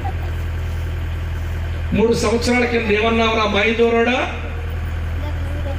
3 సంవత్సరాల కిందట ఏమని చెప్పావు, ఆ పిల్లంటే నాకు వల్లమాలినంత ప్రేమ, ఆ పిల్లని పెళ్లి చేసుకుంటాను అన్నావు. ఇప్పుడు ఇద్దరు పిల్లల కన్నాక కొంచెం ఆడపిల్లకు శరీరంలో అందంతో కొద్దిగా అందం తగ్గింది. తర్వాత తెచ్చిన జీతం అంతా వీడి చేతిలో పెడితే ఎవడు జులాయిగా ఎవడు రోడ్డు మీద తిరిగేవాడు ఇప్పుడు పిల్లలకు మందుల ఖర్చులు అవసరం, ఎవడి ఇంటి ఖర్చులు పెరిగాయి, డబ్బులన్నీ వీడి చేతిలో పెట్టేస్తుంటే మొత్తం అంతా దుబారా చేస్తున్నాడని డబ్బులు ఇవ్వడం మానేసింది. అది వచ్చింది తంట. అందమా తగ్గింది, డబ్బులా ఇవ్వడం లేదు, మనోడు సరదాలు తీరడం లేదు, ఇప్పుడేమో ఆ పిల్లంటే అసహ్యం వేస్తుందట. చూసారా మనుషుల యొక్క ప్రేమలు ఎలా తగలబడ్డాయో. కారణాలు చూసి మనుషులు ప్రేమిస్తారు, కానీ దేవుడు కారణం చూడకుండానే ప్రేమిస్తాడు. ఆయన ప్రేమ కారణాలు చూడని ప్రేమ. ఒక సంగతి చెప్తా, రెండో సంగతి చెప్తాను వినండి. ఆయన ప్రేమ యొక్క స్వభావం ఏంటంటే ఆయన ప్రేమ మార్పు లేని ప్రేమ. ఆయన అంటాడు, నేను లేక ఆయన తన వారిని అంతం వరకు ప్రేమించును, ఆయన తన వారిని అంతం వరకు ప్రేమించును. వినండి వినండి మిత్రులారా, కొంతమంది ఆరంభంలో ఒక మనిషిని ప్రేమిస్తున్నామని అంటారు. ఇప్పుడు మనం చూసాంగా ఈ సాలూరు అబ్బాయి విషయం, కొంతకాలానికి ప్రేమ మారిపోయింది. ఆయన అంటాడు, ఈ బైబిల్ దేవుడు శాశ్వతమైన ప్రేమతో నిన్ను ప్రేమిస్తున్నాను, విడువక నీ ఎడల కృప చూపేవాడును అన్నాడు. ఆయన ప్రేమ శాశ్వతమైన ప్రేమ. ఇంకెక్కువ చెప్పను, కారణాలు చూడని ప్రేమ, మార్పు లేని ప్రేమ, అది ఆయన ప్రేమ స్వభావం. 4వ సంగతి ఏంటో తెలుసా, అర్థం చేసుకునే ప్రేమ, అండర్స్టాండింగ్ లవ్. అది భలే అర్థం చేసుకునే ప్రేమ. ఒక ఊరిలో ఒక అమ్ముంది, ఆమె సంకర జాతిలో పుట్టింది. పుట్టడానికి ఆమె ఏం చేస్తుంది, వాళ్ళ అమ్మా నాన్న కాపురం చేస్తే ఆ సంకర జాతిలో పుట్టింది. సంకర జాతి అని అంటే ఆమె సంపూర్ణంగా యూదురాలు కాదు, సంపూర్ణంగా అన్యురాలు కాదు. యూదులు అన్యులకి పుట్టినటువంటి పిల్ల సంకర జాతి పిల్ల. ఆమె పుట్టుకలో మనం లోపం చక్కర్లేదు, కానీ ఆమె పెరుగుతున్న జీవితం చూస్తుంటే భర్త మీద భర్త, భర్త మీద భర్త, 5 భర్తలు మార్చింది. కానీ ఆమె జీవితం చక్కబడ్డంలా. ఇప్పుడు ఒక వ్యక్తిని ఉంచుకుందట, ఆమె అతగాడు కూడా ఈమె వాడు కాడట, ఎవరో అమ్మకి చెందినోడి తన ఇంట్లో ఉంచేసుకుంది. ఇప్పుడు ఆమెకున్న సమస్య ఏంటంటే, నేను ఇప్పుడు 5 పెనిమిట్లతో ఉన్నాను, ఎవరు నాతో ఉండలేదు, ఎందుకు? సమస్య నాదా, సమస్య వాళ్ళదా అర్థం కావడంలా. ఇప్పుడు 6వ వాడు ఉంచుకోవలసి వచ్చింది. ఆడు కూడా వేరే వ్యక్తికి చెందినవాడు నా ఇంట్లో ఉన్నాడు, నా జీవితం చక్కబడదా, నా జీవితం ప్రయోజనకరంగా ఉండదా, నా జీవితం గౌరవార్థంగా ఉండదా, నా పాడు జీవితం అనుకున్నట్టుగా బతుకుతుందా అమ్మ. అలాంటి వ్యక్తి దగ్గరికి వచ్చి ఆమెను అర్థం చేసుకుని, వింటున్నారా ప్రియులారా, ఆమెను అర్థం చేసుకుని ఆమె జీవితాన్ని మార్చి ఆ ఊరి వారికి దైవ సత్యాన్ని అందించే ఒక సువార్తికురాలుగా ప్రభువు మార్చాడు. దేవుని స్తోత్రం చెబుదామా? అర్థమవుతుందామని చెప్పే విషయం. దేవుని ప్రేమ విశేషం ఏంటనంటే, వినండి వినండి, ఆయన ప్రేమ విశేషం తల్లి ప్రేమ కంటే మించింది చూపించా, తండ్రి ప్రేమ కంటే మించింది చూపించా, స్నేహితుల ప్రేమ కంటే మించింది చూపించా.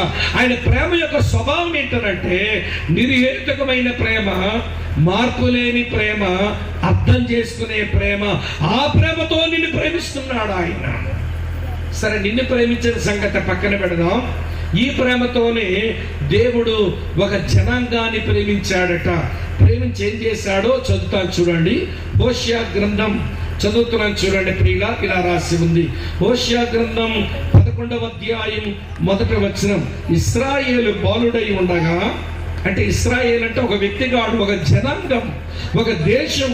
ఇశ్రాయేలు బాలుడై ఉండగా నేను అతని ఎడల ప్రేమ కలిగి నా కుమారుని ఐగుప్తు దేశములో నుండి పిలిచితిని. 430 సంవత్సరాలు ఐగుప్తు దేశంలో బానిస బతుకుతుంటే వాళ్ళని పిలిచాను. తర్వాత 3వ వచనం చూడండి. ఎఫ్రాయిమును అంటే ఇశ్రాయేలును చెయ్య పట్టుకొని వారికి నడక నేర్పిన వాడను నేనే, వారిని కౌగులించుకున్న వాడను నేనే వారిని స్వస్థపరిచిన వాడనైనను ఆ సంగతి వారికి మనసు పెట్టడం లేదు. ఒకడు మనుషులను తోడుకొని పోవునట్లుగా స్నేహ బంధముతో బంధించి ఆకర్షించుతని, ఒకడు పశువుల మీదకి కాడిని తీసినట్లు నేను వారి కాడిని తీసి వారి ఎదుట భోజనం పెట్టితిని అన్నాడు. అక్క, చెల్లి, తమ్ముడు అన్న వినండి. 430 సంవత్సరాలు ఇశ్రాయేలు ఐగుప్తు దేశంలో బానిస బతుకుతుంటే ఆ దేశము నుంచి వాళ్ళని పిలిచిన దేవుడు వారికి విశ్వాసముతో వారికి నడక నేర్పించి వారిని కౌగులించుకొని వారికి అనారోగ్యాలు వస్తుంటే వారిని స్వస్థపరిచి వారి మెడ మీద ఉన్న బానిసత్వపు కాడిని విరిచి వారి ఎదుట శ్రేష్టమైన భోజనం పెట్టి వారికి తన ప్రేమంతా ఒలకబోసాడు ఆయన. ఆ ప్రేమంతా ఒలకబోసాడు ఆయన. ఇశ్రాయేల్ అలా ప్రేమించినట్టే ఈ శబ్ద యంత్రం ద్వారా దేవుని మాటలు వింటున్న నిన్ను, నన్ను, మనందరినీ ఆయన అలానే ప్రేమిస్తున్నాడు. పాప బానిసత్వములో ఉన్న మనల్ని పిలుస్తున్నాడు. విశ్వాసపు అడుగులు నేర్పించడానికి పిలుస్తున్నాడు. ఆయన కౌగులించుకునేవాడు, స్వస్థపరిచేవాడు. అమ్మ, వింటున్నారా? కొంతమంది సహోదరులు బొగ్గల కింద చేతులు పెడుతున్నారు. ఇదే మైదా రోగం. బొగ్గల కింద చేతులు పెట్టడం అంటే కనురెప్పలు మూసుకోమని కోరుకోవడమే. నిష్టగా కూర్చోవాలి. మీ ముందు నిష్టగా నిలబడ్డా. అమ్మ, వింటున్నారా? నీ ఇట్టించి అటుగా అట్టించిగా కదటం లేదుగా. ఎవడు కూర్చునే మనం దేవుని సందులో కూర్చుంటే ప్రభువుని ఎరగని వారు ఎట్లా కూర్చున్నా పర్వాలేదు, వాళ్ళని ఏం తప్పు పట్టకూడదు. బైబిల్ ఎరిగిన వాళ్ళమే నిష్టగా కూర్చోవాలిగా. అమ్మ, వింటున్నారా? 2-3 అక్కలు స్టాండ్ తెచ్చుకున్నారు ఇంటి నుంచి. బొగ్గల కింద చేతులు పెట్టుకుని వింటే మీరు ఏమి నేర్చుకుంటారు చెప్పండి? అమ్మ, వింటున్నారా? దేవుని ప్రేమ విశిష్టత చెప్పాను, దేవుని ప్రేమ స్వభావము చెప్పాను, ఆ ప్రేమతో ఒక జనాంగాన్ని ఎట్లా ప్రేమించాడో చెప్పాను. అలాంటి ప్రేమతో నువ్వు ఎవరైనా కావచ్చు. నీ కులం ఏదైనా, నీ మతం ఏదైనా, నీ జాతి ఏదైనా అదే ప్రేమతో ప్రేమిస్తున్నాడు. మరి వీరు ఆ ప్రేమను అనుభవించినప్పుడు వారు ఎలాగ స్పందించారు? అదే ప్రేమతో ఈ దేవుడు నిన్ను ప్రేమిస్తున్నాడు, నువ్వు ఎలా స్పందిస్తావు? అది కొంచెం చెప్పి ముందుకెళ్తాను, తర్వాత ముగించే ప్రయత్నం చేస్తాం. ఇంత ప్రేమతో ఆయన ప్రేమిస్తుంటేనట చూడండి మీరు ఎట్లా తగలబడ్డారో చదువుతాను. హోషేయ గ్రంథం 4వ అధ్యాయం 1వ వచనం. హోషేయ గ్రంథం 4వ అధ్యాయం 1వ వచనం. ఇశ్రాయేలు వారలారా, యెహోవా మాట ఆలకించండి. సత్యమును, కనికరమును, దేవుని గూర్చిన జ్ఞానం దేశమందు లేకపోవట చూచి యెహోవా దేశ నివాసులతో వ్యాజ్యమాడుచున్నాడు అని.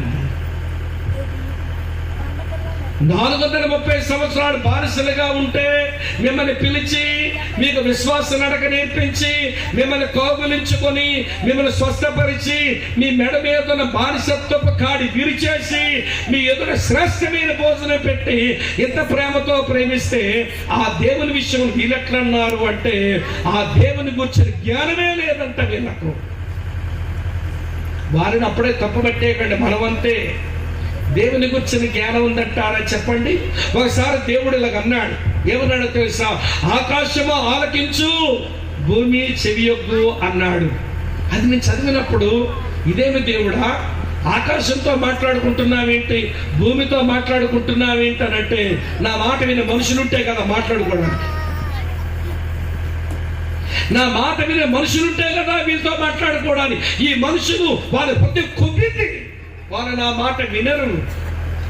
అందుచేత ఆకాశం ఆలకించు, భూమి చెవియొగ్గు అని దాంతో మాట్లాడుకుంటుంటాడు.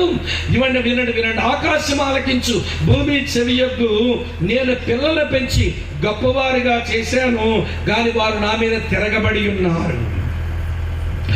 ఎద్దుకు తన కామందిల్లు తెలుసు, గాడిదకు తన సొంతమైన దొడ్డి తెలుసు. నా ప్రజలకు తెలివి లేదు. పాపిష్టి జనమ, దోషభరితమైన ప్రజలారా మీకు శ్రమ అన్నాడు. ఎద్దుకు కామందిల్లు తెలుస్తుందట. ఏమడి, ఎద్దును పొలంలో దున్నుకొనో దాంతో పని చేయించుకొనో నీటిలోకి పోయి స్నానం చేయించేసిన తర్వాత ఆ ఎద్దు గొడ్డెక్కిపోయి బయటకు వచ్చేస్తుంది. ఆయన ఇంకా రేవులోనే స్నానం దగ్గరే ఉంటాడు. ఆయన ఇంటికి వచ్చేసరికి ఆ ఎద్దు తిన్నగా పొరిగింటోళ్ళ సాల్లోనికి వెళ్ళదు. తనను ఏ కామంది అయితే పెంచుతున్నాడో, తను ఏ కామంది అయితే గడ్డి వేస్తున్నాడో, ఏ కామంది అయితే కుడితి పెట్టి తాగిస్తున్నాడో, ఏ కామంది అయితే సంరక్షిస్తున్నాడో ఆయన సాలలోనికే వస్తుందట. అందుకని ఎద్దుకు తన కామందిలు తెలుసు, గాడిదకు తన సొంతవాని దొడ్డు తెలుసంట. మా ప్రాంతాల్లో గాడిదలు ఎక్కువ ఉంటాయి. సాలూరు అనే ప్రాంతం గాడిదలు. ఏమైనా చాకల వాళ్ళు బట్టలు ఉతుక్కోవడానికి ఆ గాడిద మీద బరువులు వేసుకొని కొండల మీదకి వెళ్ళడానికి వాళ్ళు గాడిదలు వాడుకుంటారు. ఆ గాడిదకు తన సొంతమైన దొడ్డు తెలుసు, అది సొంతమానింటికే వస్తుంది. కానీ దేవుడు అంటాడు, ఎద్దులకైనా జ్ఞానం ఉంది, గాడిదలకైనా జ్ఞానం ఉంది, కానీ మనిషికే జ్ఞానం లేదు. ఎద్దుకు తన కామంతులు తెలుసు, గాడిద తన సొంతమైన దొడ్డు తెలుసు. నా ప్రజలకు తెలివి లేదు. అన్నదమ్ములారా, అక్క చెల్లెలారా వినండి. భూమి మీద ఎప్పుడు ఏ పంట వేసుకుని పండించుకోవాలో జ్ఞానం ఉంది, కానీ భూమి ఇచ్చిన పరమాత్ముడు ఎవడరా తెలియదు. గాలి పీల్చుకొని చక్కగా బతికే జ్ఞానం మనకుంది, మంచిది బతుకుదాం. కానీ గాలి ఇచ్చిన పరమాత్ముడు ఎవడరా తెలియదు. ఏమంటే నీళ్లు తాగే బతికే జ్ఞానం మనకుంది, కానీ నీళ్ళిచ్చిన పరమాత్ముడు ఎవడరా తెలియదు. అసలు నేను పుట్టించిన సృష్టికర్త ఎవడరా తెలియదు. అందుకనే దేవుడు అంటాడు, ఆకాశం ఆలకించు, భూమి చెవియొగ్గు. నేను పిల్లల్ని పెంచి గొప్పవారుగా చేశాను, వారు నా మీద తిరగబడి ఉన్నారు. ఎద్దుకు తన కామందిల్లు తెలుసు, గాడిదకు తన సొంతమైన దొడ్డు తెలుసు. నా ప్రజలకు తెలివి లేదు అన్నాడు. ఎంత ప్రేమను అనుభవించి, ఆ ప్రేమతో ఆయన చేసిన కార్యాలన్నీ అనుభవించి ఈ రోజున దేవుని గురించి జ్ఞానం లేకుండా బతుకుతున్నారే. సరే, పక్కన పెట్టండి, దేవుని గురించిన జ్ఞానం లేదు. అక్కడ తాగలేదంట. చూడండి, చదువుతాను వీళ్ళ గురించి. అదే హోషేయ గ్రంథం 4:8 నా జనులు పాపములను ఆహారముగా చేసుకొందురు. ఇటమా, నా జనులు పాపాన్ని ఎట్లా చేసుకుంటున్నారు? ఆహారంగా చేసుకుంటున్నారట. ఆహారం లేకపోతే ఎలా బ్రతకలేమో, కొంతమందికి పాపం చేయకపోతే వీళ్ళు బతకలేరు. పాపం చేయకపోతే బతకలేరు. పాపానికి అట్లా బానిసలైపోయారు. దేవుడు అన్నాడండి యోహాను సువార్త 8:34 పాపము చేయు ప్రతి వాడును పాపమునకు దోషుడు అన్నాడు. పాపం చేయకపోతే ఉండలేదు. నేను ఇలాంటి ఒక పల్లెటూరు, ఇంతకంటే బాగా పల్లెటూరు లేండి. మీ ఊరేం పల్లెటూరు, మీ ఊరే పెద్ద మార్మల్ అనిపించడం లేదు నాకు. ఏమండి, ఆ ఊరికి అసలు ఆ రోజుల్లో వాహనాలు కూడా వెళ్ళే అవకాశమే లేదు.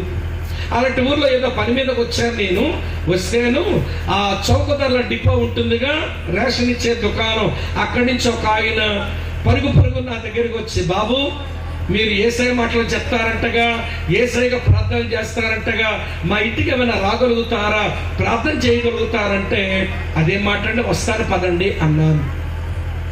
సరే, మొత్తాన్ని వాళ్ళ ఇంటికి వెళ్ళేసరికి గవర్నమెంట్ వారు ఇచ్చిన టిన్ను లాంటి ఇల్లు లాగుంది.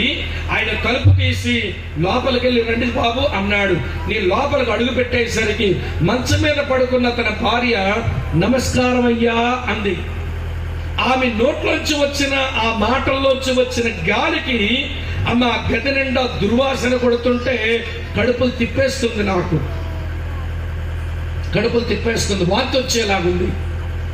ఆయన వెలమల కుటుంబానికి చెందినవాడు. వెలమాయన, ఏమండి పంగమ్మారావు గారు, ఏంటి మీ ఆవిడ పరిస్థితి అంటే, గొంతులో క్యాన్సర్ వచ్చింది సార్, అందుచేత ఎవడ గొంతు దగ్గర చూసారా కొంచెం ఎర్రగా మీదకి వచ్చాయి, అవి పగిలిపోతే అందులో పురుగు వస్తూ ఉంటుంది. అది మళ్ళీ కన్నం ఎత్తుకొని మరొక కన్నంలో లోపల పోతా ఉంటుంది. ఇక్కడంతా పురుగు పట్టేసింది సార్ అన్నాడు.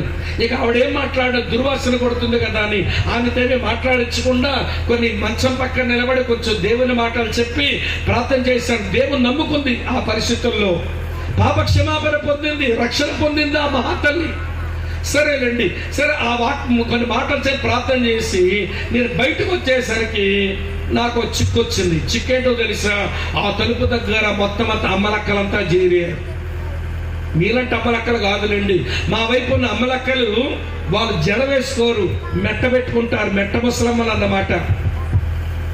మీరు చీర కట్టుకున్నప్పుడు చీర కుచ్చులు ముందుకు పెడతారు, మా అమ్మలక్కలు చీర కుచ్చులు వెనక పెడతారు. అందుకే అడ్డుగుండాలమ్మని అంటాం మేము వాళ్ళని. మీరు బ్లౌజ్ అన్నా వేసుకుంటారు, వాళ్ళు బ్లౌజ్ వేసుకుని అలవాటు ఉండదు. శ్రీకాకుళం జిల్లాలో వాళ్ళు బ్లౌజ్ ఉండదు, జడ ఉండదు, చీరకొచ్చులు వెనక పెట్టుకుని ఉంటారు మెట్ట ముసలమ్మలు. వీళ్ళంతా తలుపు దగ్గర అలా నిలబడి చూస్తున్నా, ఎవడు వచ్చాడు ఏమవుతుందో చూద్దాము అని చెప్పి. సరే వాళ్ళు కనబడ్డం నాకు పెద్ద అభ్యంతరం లేదు, కానీ వింటున్నారా, నాకు అభ్యంతరం కలిగించే విషయం ఏంటంటే అందరి నోట్లో తోటాలు ఉన్నాయి. తోటాలంటే అర్థమైందా? అగ్గి బయట కనబడడం లేదు కానీ డిప్పు బయటకు మాత్రం పొగలు వస్తున్నాయి. ఒక పక్కన పొగలు వదులుతున్నారన్నమాట, అంటే అడ్డ పొగలు వేస్తున్నారన్నమాట. సరే నేను బయటకు వచ్చాక, ఎవర్రా అమ్మలు, ఈ పంగమ్మారో భార్యను చూసైనా మీకు బుద్ధి రావద్దు, ఆమెకి గొంతంతా ఎందుకలా కుళ్ళిపోయింది, అడ్డ పొగలు వేసి. ఇప్పుడు 2 కొడుకులు ఉన్నారు. 2 కొడుకులు ఇక్కడ చిలకలూరిపేటలో స్పిన్నింగ్ మిల్లు పని చేసుకుంటారట. ఈయన పిలిచి, ఒరే మీ అమ్మ పరిస్థితి బాగులేదురా, ఎవడైనా వచ్చి చూడండి అంటే, మేము రాలేము, ఇంట్లో ఉండలేమనేసారు. కొడుకులు 2 ఇక్కడ ఉన్నారు. ఒక కూతురు అక్కడే ఒక 12 కిలోమీటర్ల దూరంలో ఉంటుంది. వస్తే మీ అమ్మ పరిస్థితి బాగలేదు, కొంచెం సహాయపడవే అంటే, అమ్మో నేను రాలేను, ఉండలేను, వాతులు వచ్చేస్తాయి నాకని కూతురు రాలేదు. ఇతను అంటాడు, కట్టుకున్న భార్య కదండి, వదలలేక గింజో హార్లిక్సో నోట్లో వేసి మందులు వేసుకుంటున్నానండి, వదలలేకపోతున్నాను భార్యను, ఇలా ఉంది పరిస్థితి అన్నాడు. అది చూసి అన్నాడు, చూసారా పిల్లలు దూరం అయిపోయారు, భర్త ఏమో ఎంతో మదన పడుతున్నాడు. అమ్మ చెల్లి వింటున్నారా? భర్త ఏమో ఎంతో మదన పడుతున్నాడు, కూతురు దగ్గరకు రావడం లేదు. ఇదంతటి కారణం ఏంటో తెలుసా? అడ్డపగలు వేయడాన్ని బట్టే కదా వచ్చింది. ఇది చూసి కూడా మీకు బుద్ధి లేదంటారా అన్నాను నేను. అందులో ఒక మాయిదారు ముసలమ్మ భలే జవాబు ఇచ్చింది నాకు. ఏమందో తెలుసా అంటే, గీరగా ఇవాడు మా భాషలో, శ్రీకాకుళం భాషలో ఆవిడ ఏమందో తెలుసా?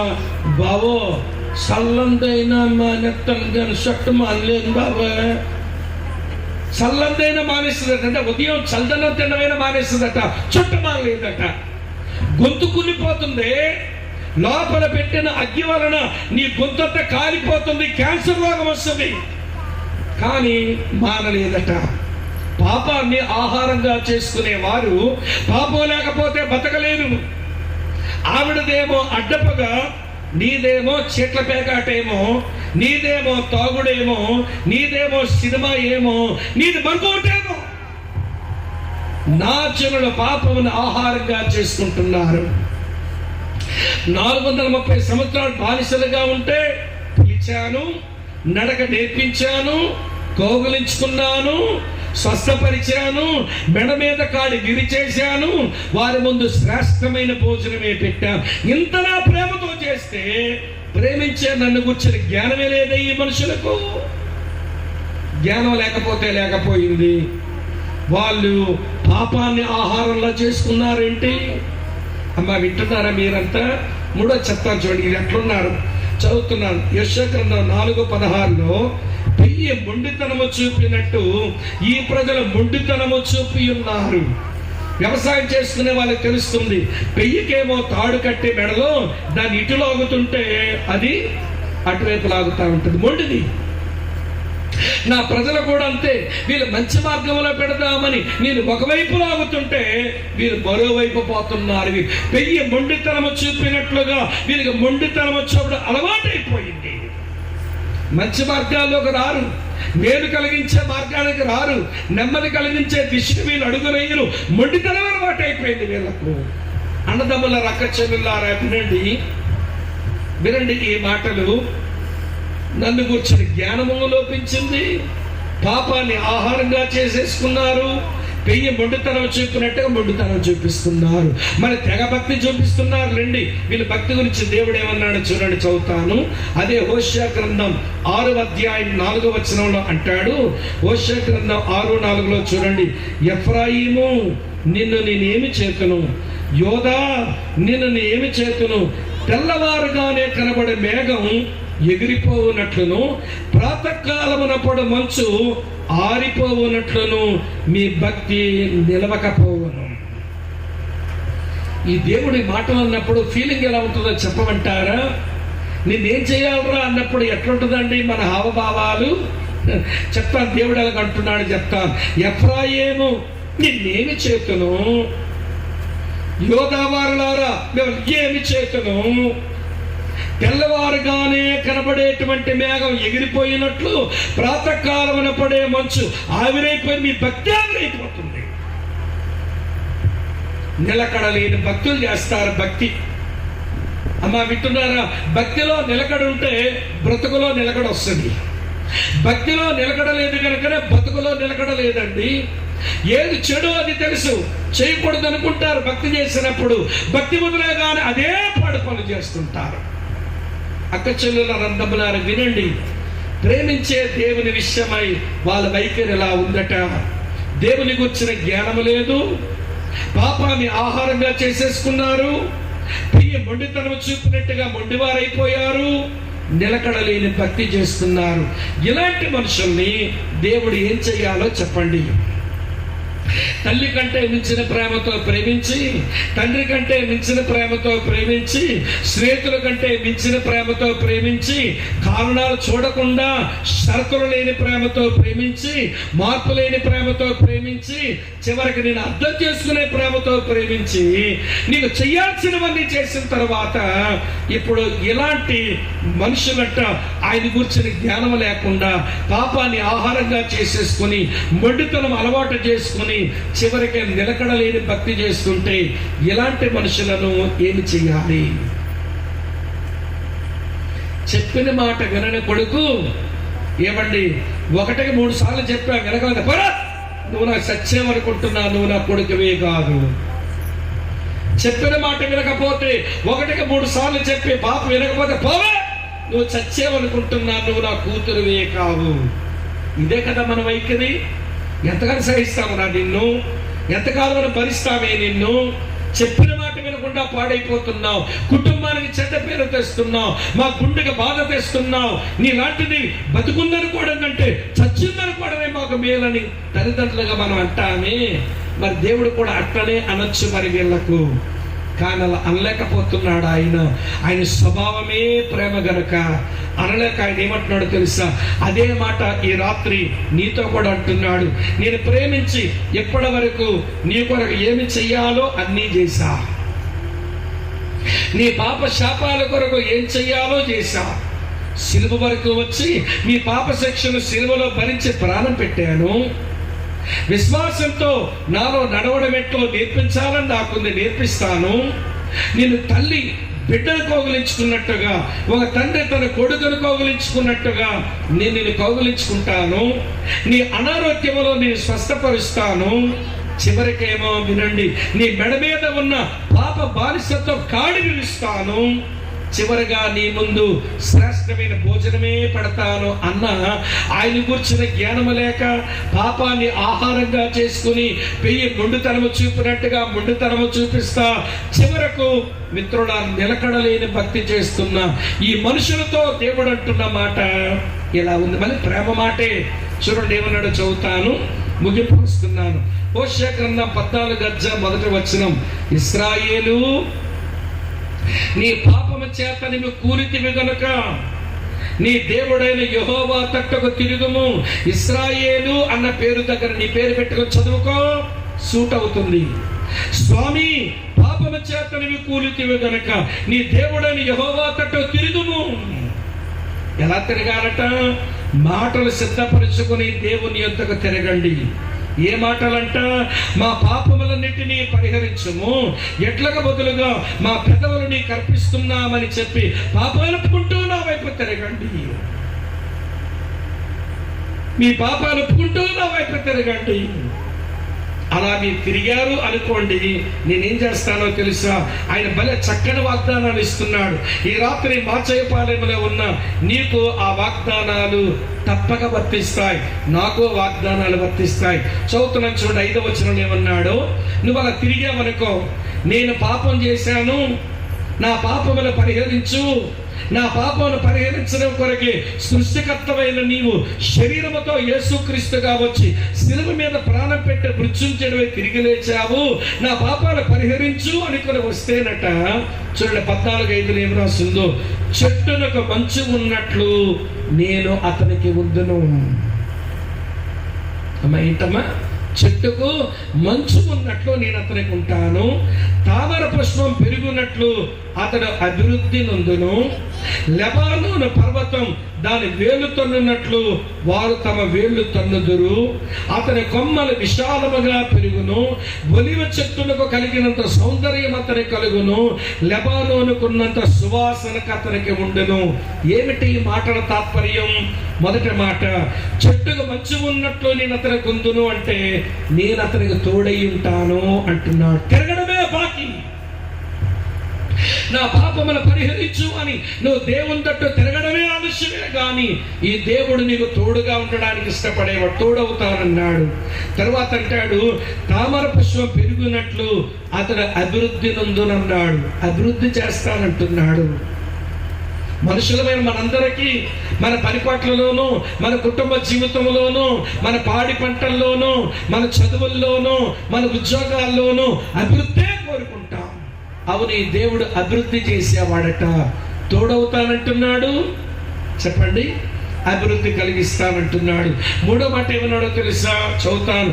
లెబానోను పర్వతం దాని వేళ్ళు తన్నున్నట్లు వారు తమ వేళ్ళు తన్నుదురు అన్నాడు. అంటే వేళ్ళున్న పర్వతం స్థిరముగా ఉంటది, వేళ్ళున్న చెట్టు అది స్థిరముగా ఉంటది. అలాగనే దేవుడు స్థిరపరుస్తాను అంటున్నాడు. స్థిరుడివైపోతావు, నేను నీకు తోడునవుతా, నేను నిన్ను అభివృద్ధి పరుస్తా, నేను నిన్ను స్థిరపరుస్తా. అమ్మా వింటున్నారా? చెల్లి అక్క వింటుందో లేదు చూడమ్మా. నాకు మైదా రోగం ఉంది, కళ్ళు మూసుకుని వాక్యం చెప్పడం రాదు. మీరు సరిగా వినకపోతే ఏమండి, నేను లేపైనా వినిపిస్తా. ఎప్పటిగా చెల్లికి నా సైకిల్తోనే 2 సార్లు లేపా, అయినా లేచింది కానీ మళ్ళీ కలుపుని పోతుంది. కొంపదీసి రాత్రంతా సముద్రాన్ని జల్లెడితో జల్లించిందేమో ఆ చెల్లి. వాక్యం విన్నప్పుడు అవుతుంది మైదా నిద్ర. అమ్మ వింటున్నారా? ఏమంటున్నాడు ఆయన? నువ్వు నా తట్టు తిరిగితే, నువ్వు మాటలు సిద్ధపరచుకుని నా దగ్గరకు వస్తే, నా పాపాన్ని పరిహరించు అని నువ్వు దగ్గరకు వస్తే నేను ఏం చేస్తానో తెలుసా? నేను నీకు తోడునవుతా, నేను నిన్ను అభివృద్ధి పరుస్తా, తర్వాత నేను నిన్ను స్థిరపరుస్తాను అన్నాడు. అని వదిలేదు. తర్వాత ఏమన్నాడో చెప్తాను చూడండి. అతని కొమ్మలు విశాలముగా పెరుగును, ఒలివ చెట్టు కలిగినంత సౌందర్యం అతనికి కలుగును, లెబానోనుకున్న సువాసన అతనికి ఉండును. ఒక మాటలో చెప్పాలంటే ఏమండి, నువ్వు మహిమపరచబడతావు. వాసన, అలాగనే వినండి సౌందర్యము, అలాగే విశాలంగా పెరగడం అనే గ్లోరీ. ఆ మనిషి మహిమపరచబడుతుంది, గొప్ప చేస్తాను. మళ్ళీ గణపరచడం, మహిమపరచడం అంటే అర్థం కాని పదాలు. నేను గొప్ప చేస్తానంటాడు. నేను నీకు తోడునవుతా. అమ్మ వింటున్నారా?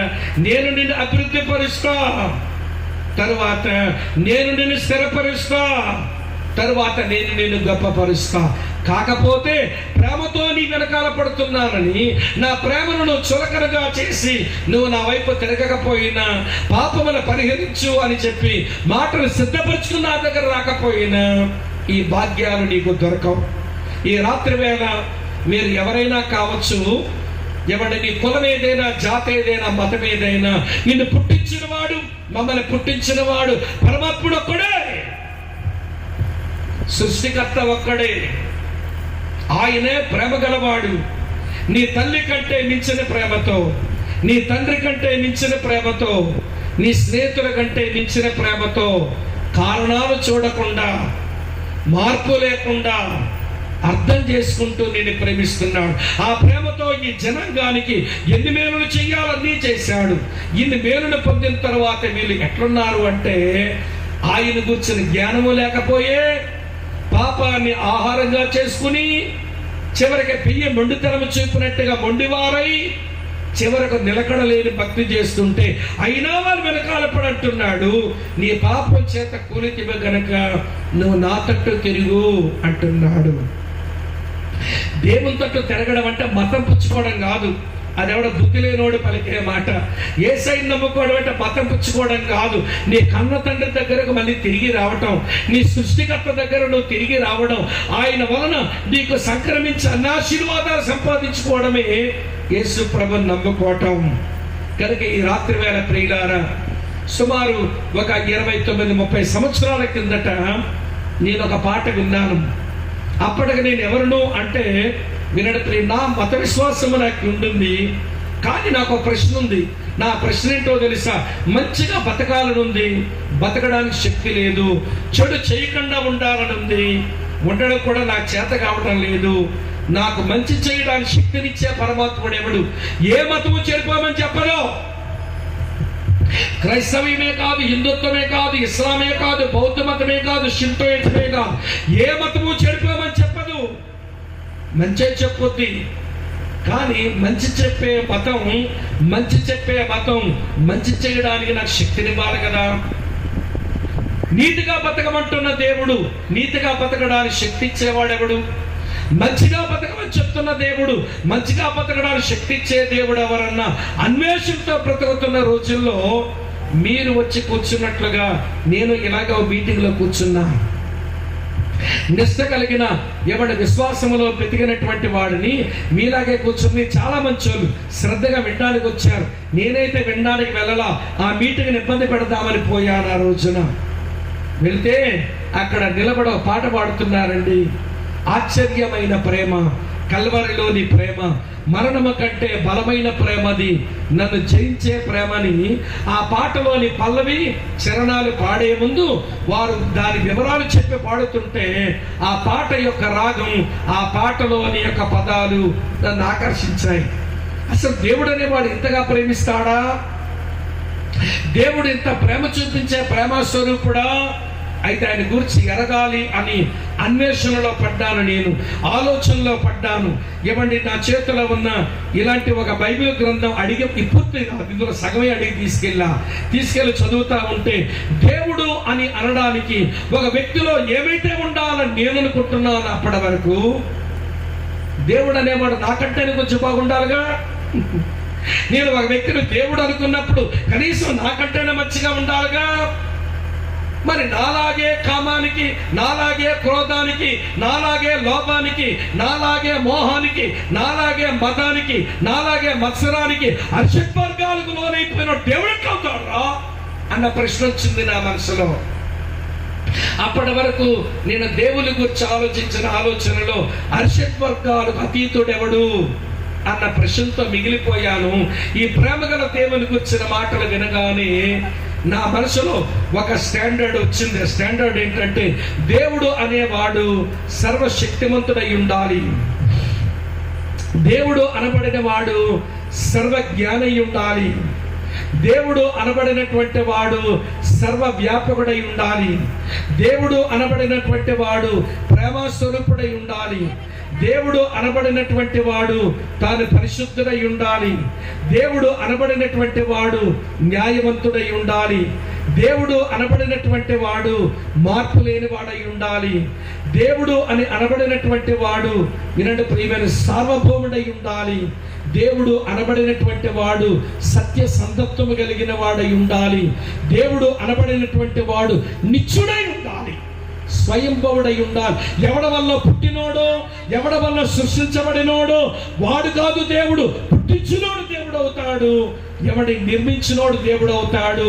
ఇప్పుడు నేను ఎంతవరకు దేవుడు అని ఆలోచిస్తున్నా వీరిలో స్వయంభవుడెవరు, సర్వాధికారి ఎవరు, సర్వ సృష్టికర్త ఎవడు, సర్వవ్యాపకుడెవడు, పరిశుద్ధుడు ఎవడు, ప్రేమస్వరూపుడెవడు, నిత్యుడు ఎవడు, సత్య సందత్వము గలవాడెవడు, మార్పు లేని వాడెవడన్న నా అన్వేషణలో ఏ దేవుడైతే సృష్టికర్తో, ఏ దేవుడైతే శరీరముతో యేసుక్రీస్తుగా ఈ లోకానికి వచ్చి మనుషులందరి పాప శిక్షను భరించి ఆయన సిలువలో మరణించినాడో ఆ ప్రేమామయుడు ప్రేమతో మరణించి నాకు రక్షణ అనగా పాప క్షమాపణ మోక్ష ప్రాప్తినిస్తున్నాడని ఎరిగి ఆ యేసు ప్రభుని నా దేవునిగా నా హృదయంలోకి ఆహ్వానించాను. ఆయన ఆహ్వానించిన ఆ రోజు మొదలుకొని నా పాపాలు క్షమించడం మాత్రమే కాదు, తెలిసిన మంచి చేయడానికి సామర్థ్యం ఇస్తున్నాడు, తెలిసిన చెడు చేయకుండా ఉండడానికి కూడా సామర్థ్యం ఇస్తున్నాడు. కనుక ఆయన వెంబడించడానికి తీర్మానించుకొని బ్రతుకుతూనే ఉన్నాను. ఆయన మాటలు చెబుతూనే బ్రతుకుతా ఉన్నాను. అదే దేవుడు మాచైపాలెం వినండి, ఈ వీధిలోకి వచ్చి అరుస్తా ఉన్నాడు, నా కుమారుడా, నా కుమార్తె, నేను నిన్ను ప్రేమిస్తున్నాను. నా ప్రేమ విశేషం ఇది, నా ప్రేమ స్వభావం అది. ఆ ప్రేమతో ఇశ్రాయేలు ఎలా ప్రేమించానో నిన్ను అలాగే ప్రేమించాను. వారికి ఏం చేశాను మీకు అదే చేసేవాడిని. కానీ నా ప్రేమను అనుభవించిన తర్వాత వారు నన్ను కూర్చుని జ్ఞానం లేక పాపాన్ని ఆహారంగా చేసుకుని పెయ్యి మండుతనం చూపినట్టుగా మొండివారై చివరికి వారు నిలకడలేని భక్తి చేశారు. మీరు అలా ఉండొద్దు. ఇగో మీ పాపం చేత కూలితిని గనక మాటలు సిద్ధపరచుకున్న నా దగ్గరగా రండి. మీరు సిద్ధపరచుకోవలసిన మాటలు, మా పాపాన్ని పరిహరించు అనే మాట చెప్పుకుని రండి. మీరు నా దగ్గరకు వచ్చిన రోజున మీ పాపాన్ని పరిహరించడమే కాదు, నేను మీకు తోడవుతాను, నేను మిమ్మల్ని అభివృద్ధి పరుస్తాను. అమ్మ వింటున్నారా? నేను మిమ్మల్ని స్థిరపరుస్తాను, నేను మిమ్మల్ని గొప్ప చేస్తాను అన్నాడు. ఇంత బాగా ప్రేమించిన దేవునికి మనం చూపించే మన ప్రేమ స్పందన ఎలా ఉండాలో ఒక ఉదాహరణ చెప్పి నేను ముగించేస్తాను. సావధానంగా జాగ్రత్తగా వినండి. ఇక్కడ మీ పక్కన నరసరావుపేట దగ్గర గోవిందపురం అనే బ్రాహ్మణ అగ్రహారం నుంచి యేసు ప్రభు నమ్మిన ఆర్ఆర్కే మూర్తి అనే ఒక బ్రాహ్మణుడు ఆయన రాసిన వృత్తాంతమే, జరిగిన వృత్తాంతమే చెబుతున్నాను. పాప పుట్టింది, భర్త చనిపోయినాడు. పాప పుట్టింది, భర్త చనిపోయినాడు. వేరొకటి పిల్లాడితే ఈ పిల్లను సాకుతాడో సాకడని చెప్పి వేరొకరిని పెళ్లి చేసుకునే మనసు లేదు. అమ్మ నాన్న యవనస్తురాలువే, నువ్వు ఇలా ఉండడం మంచిది కాదు, ఆయన ఎలాగా చనిపోయాడు, చిన్నపిల్ల సంగతి నేను చూసుకుంటాం, నీకు పెళ్లి చేస్తామంటే నేను చేసుకోలేను, నా కూతురు నేను సాకాలి అని చెప్పి పెళ్లి చేసుకోవడం మానేసి, వినండి ప్రియమైన స్నేహితులారా, ఆ పిల్లను పెంచుకుంటా ఉంది. ఆ చిన్న పిల్ల ఇంకా చిన్న ప్రాయంలోనే ఉంటుండగా ఉయ్యాల్లో పెట్టి ఈమెకు తాత వయసు అవుతాడు. ఆ తాత కొంచెం కళ్ళు కనబడవు. తాతయ్య, నా కూతురు ఏడిస్తే కొంచెం ఉయ్యాల కొంచెం ఓపవా, లేదా ఎవరైనా అరిచి కబురు పెడితే నేను పొలంలో నుంచి వచ్చి దాన్ని పాలించుకొని మళ్ళీ పనికి వెళ్తాను, పనికి వెళ్ళకపోతే మా పోషణ గడవదు కదా అని చెప్పి తాతయ్య మంచం మీద ఉంటే ఎదురుగా ఉయ్యాల కట్టి ఆ పిల్లను అందులో పండబెట్టి ఈమె పొలానికి పనికిపోయింది. ఈలోగా కొన్ని అరుపులు వినబడుతున్నాయి. ఆ పొలంలో నుంచి ఊరు వైపు చూస్తుంది, అరుపులు అరుస్తున్నారేంటని. అప్పటికే పొగలు కనబడతా ఉన్నాయి. అర్థమైపోయింది మా ఊరు కాలిపోతుంది అని. ఏమంటే ఇక పని అక్కడే విడిచిపెట్టేసి ఆమె ఊర్లో పనిచేస్తున్న ఊరు వాళ్ళంతా పరిగెత్తి ఊరు దగ్గరకు వచ్చేసరికి ఈవిడిల్లు కూడా కాలిపోతా ఉంది. ఉయ్యాల్లో ఉన్న పిల్ల అరుపులు వినబడుతున్నాయి. ముసలాయన ఎప్పుడు బయటకు వచ్చేసాడో కానీ మొత్తానికి ముసలోడు కర్ర పట్టుకుని బయటకు వచ్చేసాడు. తన కూతురు ఉయ్యాల్లో వదిలేశాడు. అక్కడ యవనస్తుని అడుగుతుందట, బాబు మరి నా పాప ఉయ్యాల్లో ఉందరా, ఎవరైనా నీళ్ళు తీసుకురండి అని అంటే, ఎప్పుడైనా కాలిపోతుందమ్మా, వెళ్తే మేము కాలిపోతాం, మమ్మల్ని వెళ్ళమంటావింటని చెప్పి ఏ యవనస్తుడు వెళ్ళడానికి తెగించలేకపోయారు. కన్నపేగు ప్రేమ ఆపుకోలేక, ఎవరూ నా కూతురుని రక్షించకపోతే నేనే వెళ్తానులే అని చెప్పే ప్రియులారు వెళ్ళిపోతుంది. ఆపేరంట కొంతమంది, కాలిపోతామమ్మా చచ్చిపోతామంటే ఆపేరంట. కానీ ఆగలేదు. మొత్తానికి తన ఇంటిలోనికి దూరి ఉయ్యాల్లో ఉన్న బిడ్డను గుండెలకు హత్తుకొని తను ఇలా బయటికి వస్తుంది. వచ్చేసరికి అప్పటికే కాలిపోయినటువంటి తాటి కమ్మ ఆమె ముఖం మీదుగా చేతుల మీదుగా పడిపోయింది. ముఖం కాలిపోయింది, చేతులు కాలిపోయినాయి, బయటకు వచ్చి మూర్చపోయింది. ఏదో మొత్తాన్ని వైద్యం చేయించారు. ఆ ఉన్న ఊర్లో పని లేక, ఇక బ్రతుకు లేక ఇల్లు కాలిపోయింది. ఏదో పక్కన ఉన్నటువంటి చిన్న పట్టణానికి వచ్చి 2-3 ఇళ్లలో ఊడిగం చేసుకుంటా పిల్లని పెంచుకుంటా ఉంది. పని మనిషిగా ఏమంటే అంట్లు తోముకొని బట్టలు తొక్కుని 2-3 ఇళ్లలో ఉడుగు చేసుకున్న అమ్మ కూతురు మాత్రం బాగానే చదివించింది. ఆ పిల్ల టీచర్ ఉద్యోగం కూడా వచ్చింది. టీచర్ అయిపోయే వరకు అమ్మ అంటూ అమ్మ యొక్క ఆలన పాలన పొందిన కూతురు ఏ రోజైతే ఆ పిల్లకు టీచర్ ఉద్యోగం వచ్చిందో వసే అని పిలుస్తుందట. వసే అని పిలుస్తుంది. ఒకరోజు అమ్మ దగ్గరకు వచ్చి, మా ఫ్రెండ్స్ అంతా భోజనానికి ఇంటికి వస్తామన్నారు, నువ్వు వంట బాగా చేస్తావు కాబట్టి నువ్వు అన్నీ చేసి యువతల గదిలో పెట్టేసి నువ్వు మాత్రం వంట గదిలోనే ఉండు, నువ్వు బయటికి రావద్దు అని చెబితే కూతురు మీద ప్రేమతో అలాగే తల్లి చేస్తానని నీ స్నేహితులు పిలుచుకో అని చెప్పింది. స్నేహితులు పిలుచుకుంది. ఉద్యోగం వచ్చిన సందర్భంలో పార్టీ ఇస్తున్నది స్నేహితులకు. వాళ్ళంతా వచ్చారు. అప్పటికే చక్కని భోజనాలన్నీ వండి చేసి ఏమండి అన్ని ఆ గదిలో పెట్టి ఆమె వంట గదిలోనే ఉంది. కూతురేమో పదార్థాలన్నీ తీసుకుని వడ్డన చేస్తా ఉంది స్నేహితులకి. భలే టేస్టీగా ఉంది, రుచిగా చేసావే, ఎంత బాగుందో అంటే సంబరపడిపోతా ఉంది. తల్లి ఆ వంటగదిలోంచి తలుపు సందుల్లో చూస్తుంది. తన కూతురు స్నేహితులు తన వండిన వంటకు సంతృప్తి పొందుతున్నారా, రుచిగా ఉందన్నారా లేదా, పొగుడుతున్నారా లేదా అని చెప్పి తలుపు సందుల్లో చూస్తుంటే కూతురు మెచ్చుకుంటున్నారు, వంటలు బాగా తింటున్నారు. ఈ తల్లి కడుపు నిండిపోయింది. ఈలోగా ఈ పిల్ల కొంచెం సాంబార్ వడ్డం చేస్తుంటే చెయ్యి జారింది. వేడుకున్న సాంబార్ కాలు మీద పడగానే ఆ పిల్ల అందట అమ్మా అందట. చాలా రోజులైంది అమ్మని పిలిచి. ఉద్యోగం వచ్చాక పిలిపి ఎప్పుడో మానేసింది కూతురు. అమ్మ అనగానే పిల్లరా ఆ తల్లి తలుపు ధన్మ తీసుకుని బయటకు వచ్చేసి, ఏ పాప ఏమైంది అని అందట. అనగానే కూతురు ఏదో అయ్యిందని కంగారు పడి వస్తే కూతురు అంటుంది, ఎందుకే బయటకు వచ్చావా లోపలికి అని కలిసింది. మళ్ళీ ఎందుకు వచ్చావు బయట, పో లోపలికి అంది. ఇలా చేసేద్దాం లోపలికి వెళ్ళి గడిపెట్టుకొని కిటికీలోంచి ఎవరు నెమ్మదిగా చూస్తుంది, వింటుంది వాళ్ళ మాటలు. అక్కడ కూర్చున్న స్నేహితులు అంటున్నారు, ఎవరే ఆవిడ, దాని ముఖమేంటి అంత అసహ్యంగా ఉంది, దాని చేతులేంటి అంత అసహ్యంగా కనబడుతున్నాయి, ఎవరావిడ అంటే ఈ పిల్ల అంటుందట, నా ఇంట్లో అంట్లు తోమడానికి, నా గిన్నెలు తోమడానికి నేను పెట్టుకున్న నా పని మనిషి.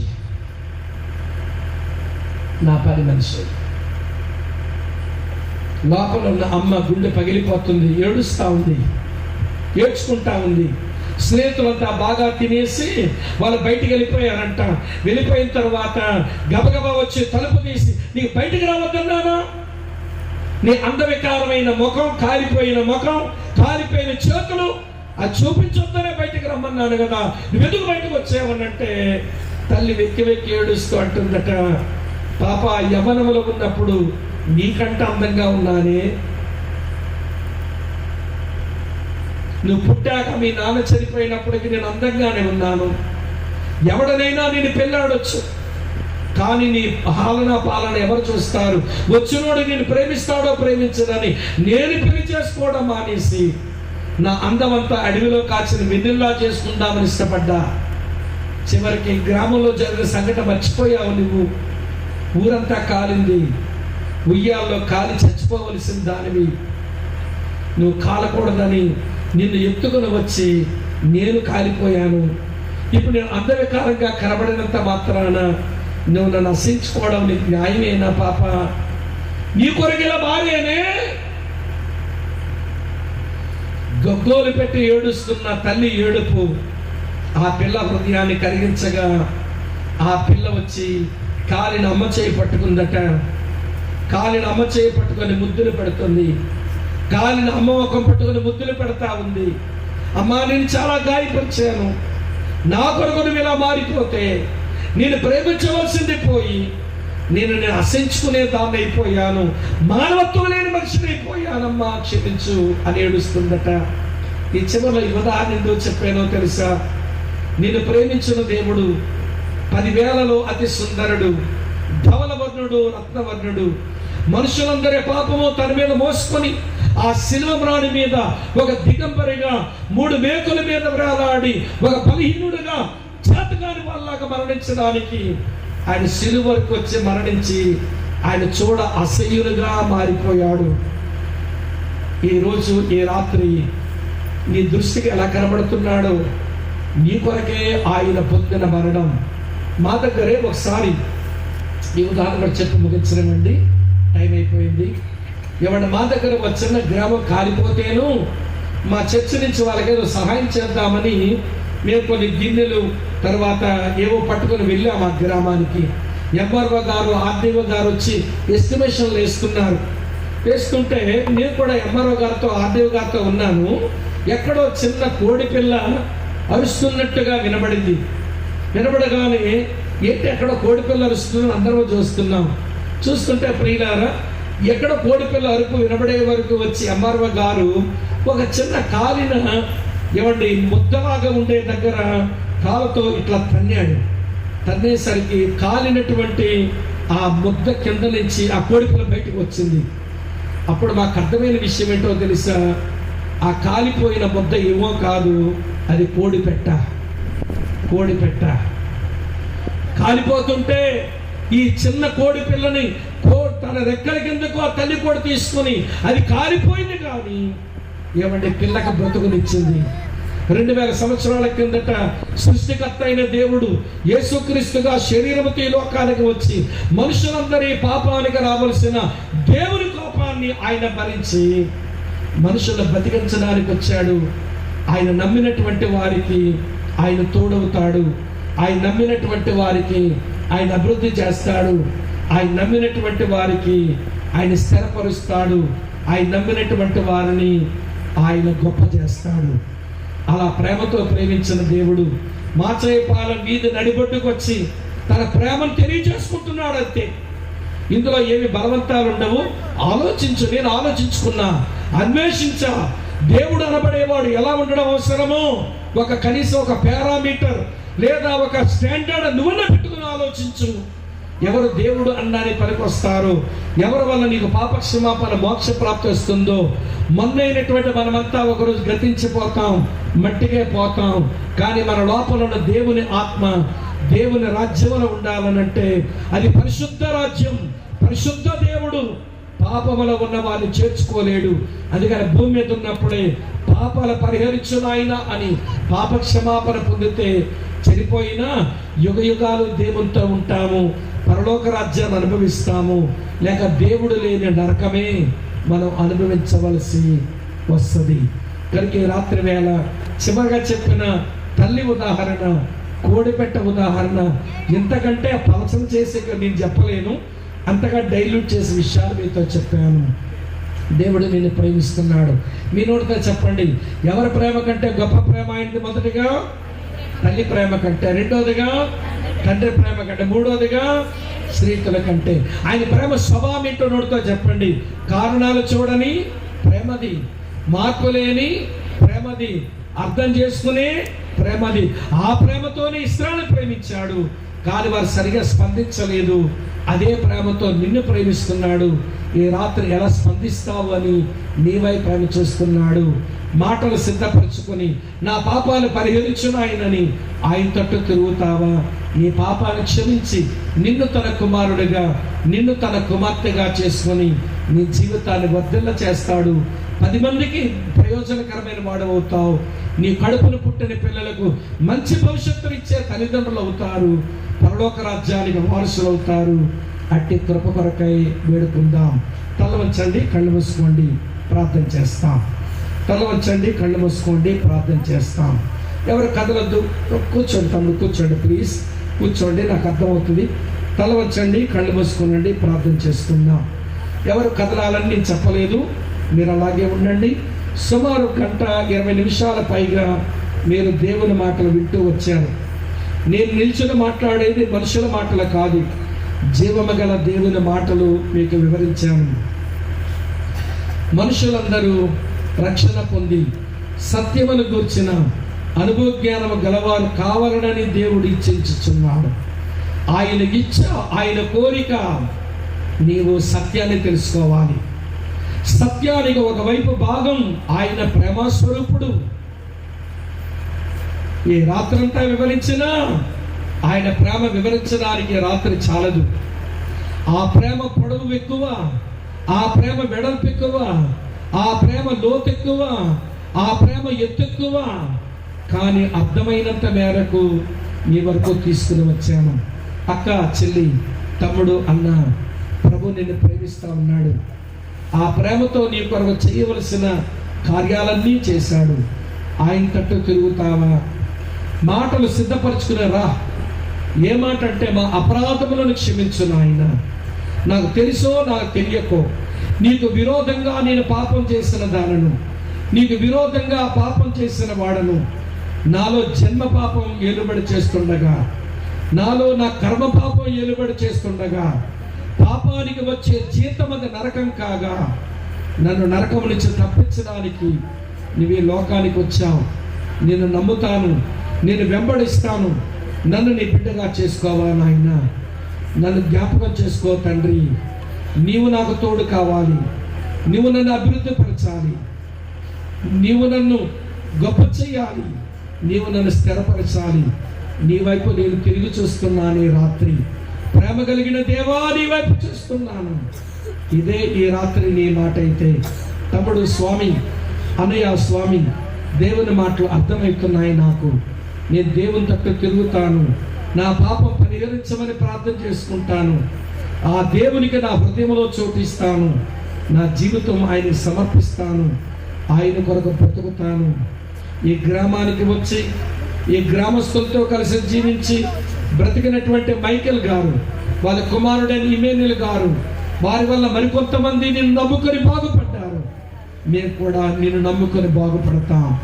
మాకు నువ్వు కావాలి యేసు ప్రభువా అని ప్రార్థన చేస్తున్నాం. స్వామి, మా కొరకే ప్రార్థన చేస్తారా అనేవాళ్ళు ఇక్కడ ఎవరైనా ఉంటే నెమ్మదిగా మీ కుడి హస్తాన్ని మీ తల కంటే కొంచెం పైకెత్తి చూపిస్తారా? మీ కొరకై ప్రార్థన చేసి నేను ఇమానుయల్ గారికే మైక్ అప్పగిస్తాను. ఎవరెవరు చూడొద్దు. వందనాలు చెల్లి, వందనాలు అక్క, వందనాలు తమ్ముడు, వందనాలు సహోదరి, వందనాలు సహోదరులారా. ప్రభు మీ చెయ్యి పట్టుకు నడిపించును గాక, మీకు తోడగును గాక, మిమ్మల్ని అభివృద్ధి పరచును గాక, మిమ్మల్ని స్థిరపరచును గాక, ఆయనే మిమ్మల్ని గొప్ప చేయును గాక. ఇంకెవరైనా ఉన్నారా? ఇంకెవరైనా ఉన్నారా? చేతులు చాపిన వారు అలా లేచి నిలబడతారా? మీ కొరకై ప్రార్థన చేసి ముగిస్తాము. చేతులు చాపిన వారు అలా లేచి నిలబడతారా? మీ కొరకై ప్రార్థన చేసి ముగిస్తాము. తెరువు నీ హృదయ ద్వారాన్ని, తెరువు. నీ హృదయంలో ఆయన ప్రవేశించడానికి ఇష్టపడు. నీ బ్రతుకులో ఆయనకు చోటివు. ఆయన నమ్మిన వారు ఎవరు చెడిపోరు, నమ్మక ఎవరు బాగుపడరు.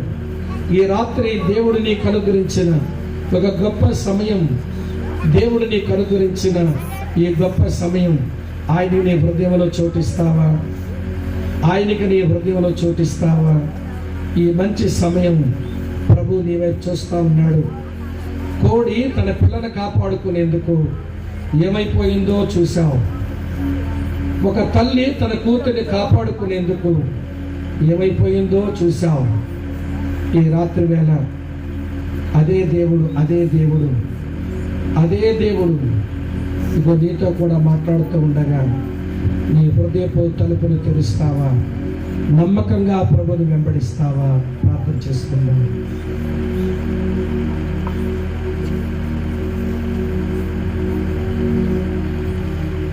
తిరువు నీ హృదయ ద్వారంబు నేడే, ప్రభు యేసునందే రక్షణ కలదు. నిర్లక్ష్యముగా జీవించనేలా, నిర్లక్ష్యముగా జీవించనేలా వేచియున్నది తీర్పుని కొరకై. పరము నాకే ఆయాతపడు తిరువు నీ హృదయంబును.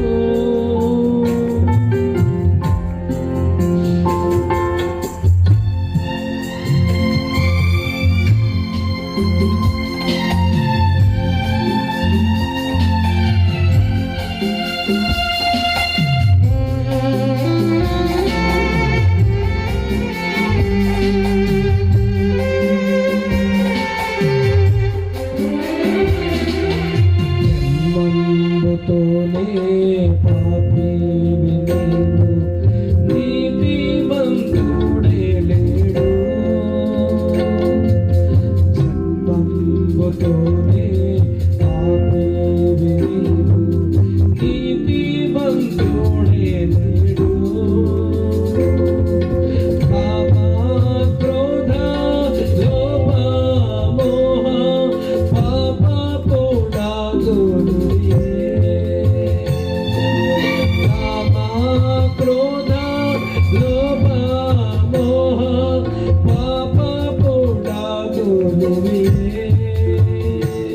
తెరువుని హృదయ ద్వారమునేనే ప్రభు యేసునందే రక్షణ కలదు.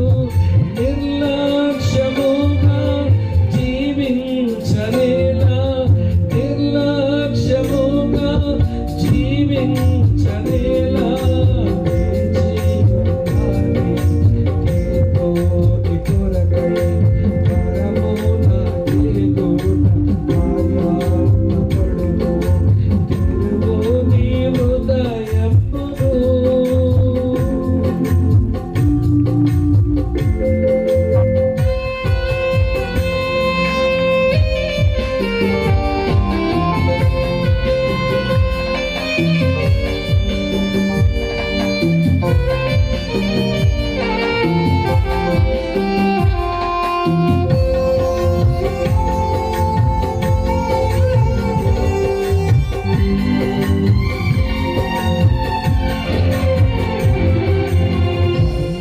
కర్మల వస్త్రము నీవు కప్పుకొన్నదానవు.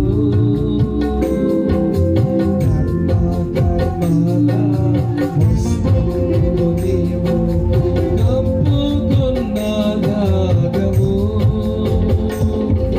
నీ పాపమును కడిగి నీతిగా తీర్చే ఔషధం ఏమీ లేదు. నీ పాపమును కడిగి నీతిగా తీర్చే ఔషధం ఏమీ లేదు. తెరువుని హృదయ ద్వారమునేనే ప్రభు యేసునందే రక్షణ కలదు. నిర్లక్ష్యముగా జీవించనేలా, నిర్లక్ష్యముగా జీవించనేలా. వేచియున్నాని తీర్పుని కొరకై పరమున కేగుట ఆయాసపడును. తెరువుని హృదయమును.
తెరువు నీ హృదయంబును.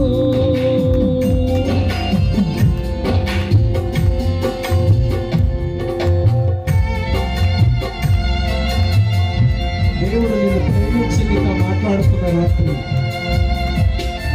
ఆ ప్రేమకు సరిగా స్పందించడం మన బాధ్యత. ఇశ్రాయేలీయులాగా ప్రవర్తించడం మనకు మంచిది కాదు.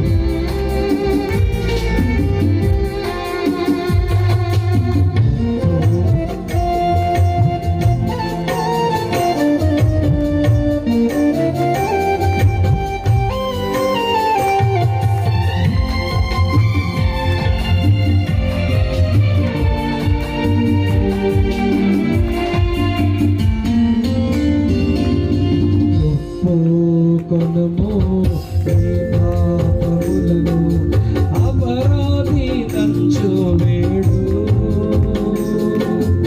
ఒప్పుకొనుము నీ పాపములను, అపరాధి నంచు వేడు. తన రక్తమందు కడుగోను నిన్ను, రక్షణ నొందెదవు. రక్తమందు కడుగోను నిన్ను, రక్షణ నొందెదవు. తెరువు నీ హృదయ ద్వారములు, ప్రభు యేసునందే రక్షణ కలదు. నిర్లక్ష్యముగా జీవించనేలా, నిర్లక్ష్యముగా జీవించనేలా వేచియున్నది నీతో నీ కొరకై పరము నా దేవుడ ఆయాజ్ఞపడుము. తెరువు నీ హృదయంబును, తెరువు నీ హృదయంబును, తెరువు నీ హృదయంబును.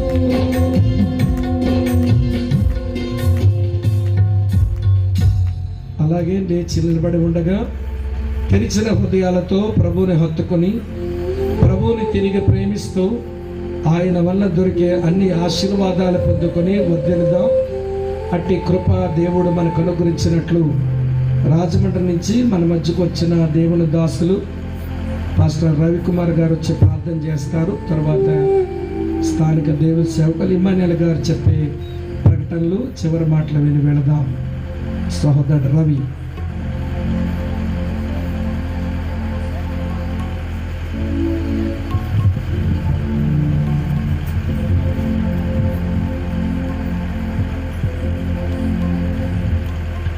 ప్రేమపూర్ణుడు అయిన మా ప్రియ తండ్రి, నమ్మదగినటువంటి మా దైవ, మీకు స్తోత్రాలు చెల్లిస్తూ ఉన్నాము. ఈ రాత్రికాల సమయంలో నీ ప్రేమ యొక్క ఔన్నత్యాన్ని మీ దాసుని నోట నుండి ఈ స్థలములకు చేరి వచ్చినటువంటి ఈ ప్రాంత ప్రజలతో నీ ప్రేమ వాక్కుని మీరు ఎరిగి నీ ప్రేమను అర్థం చేసుకుని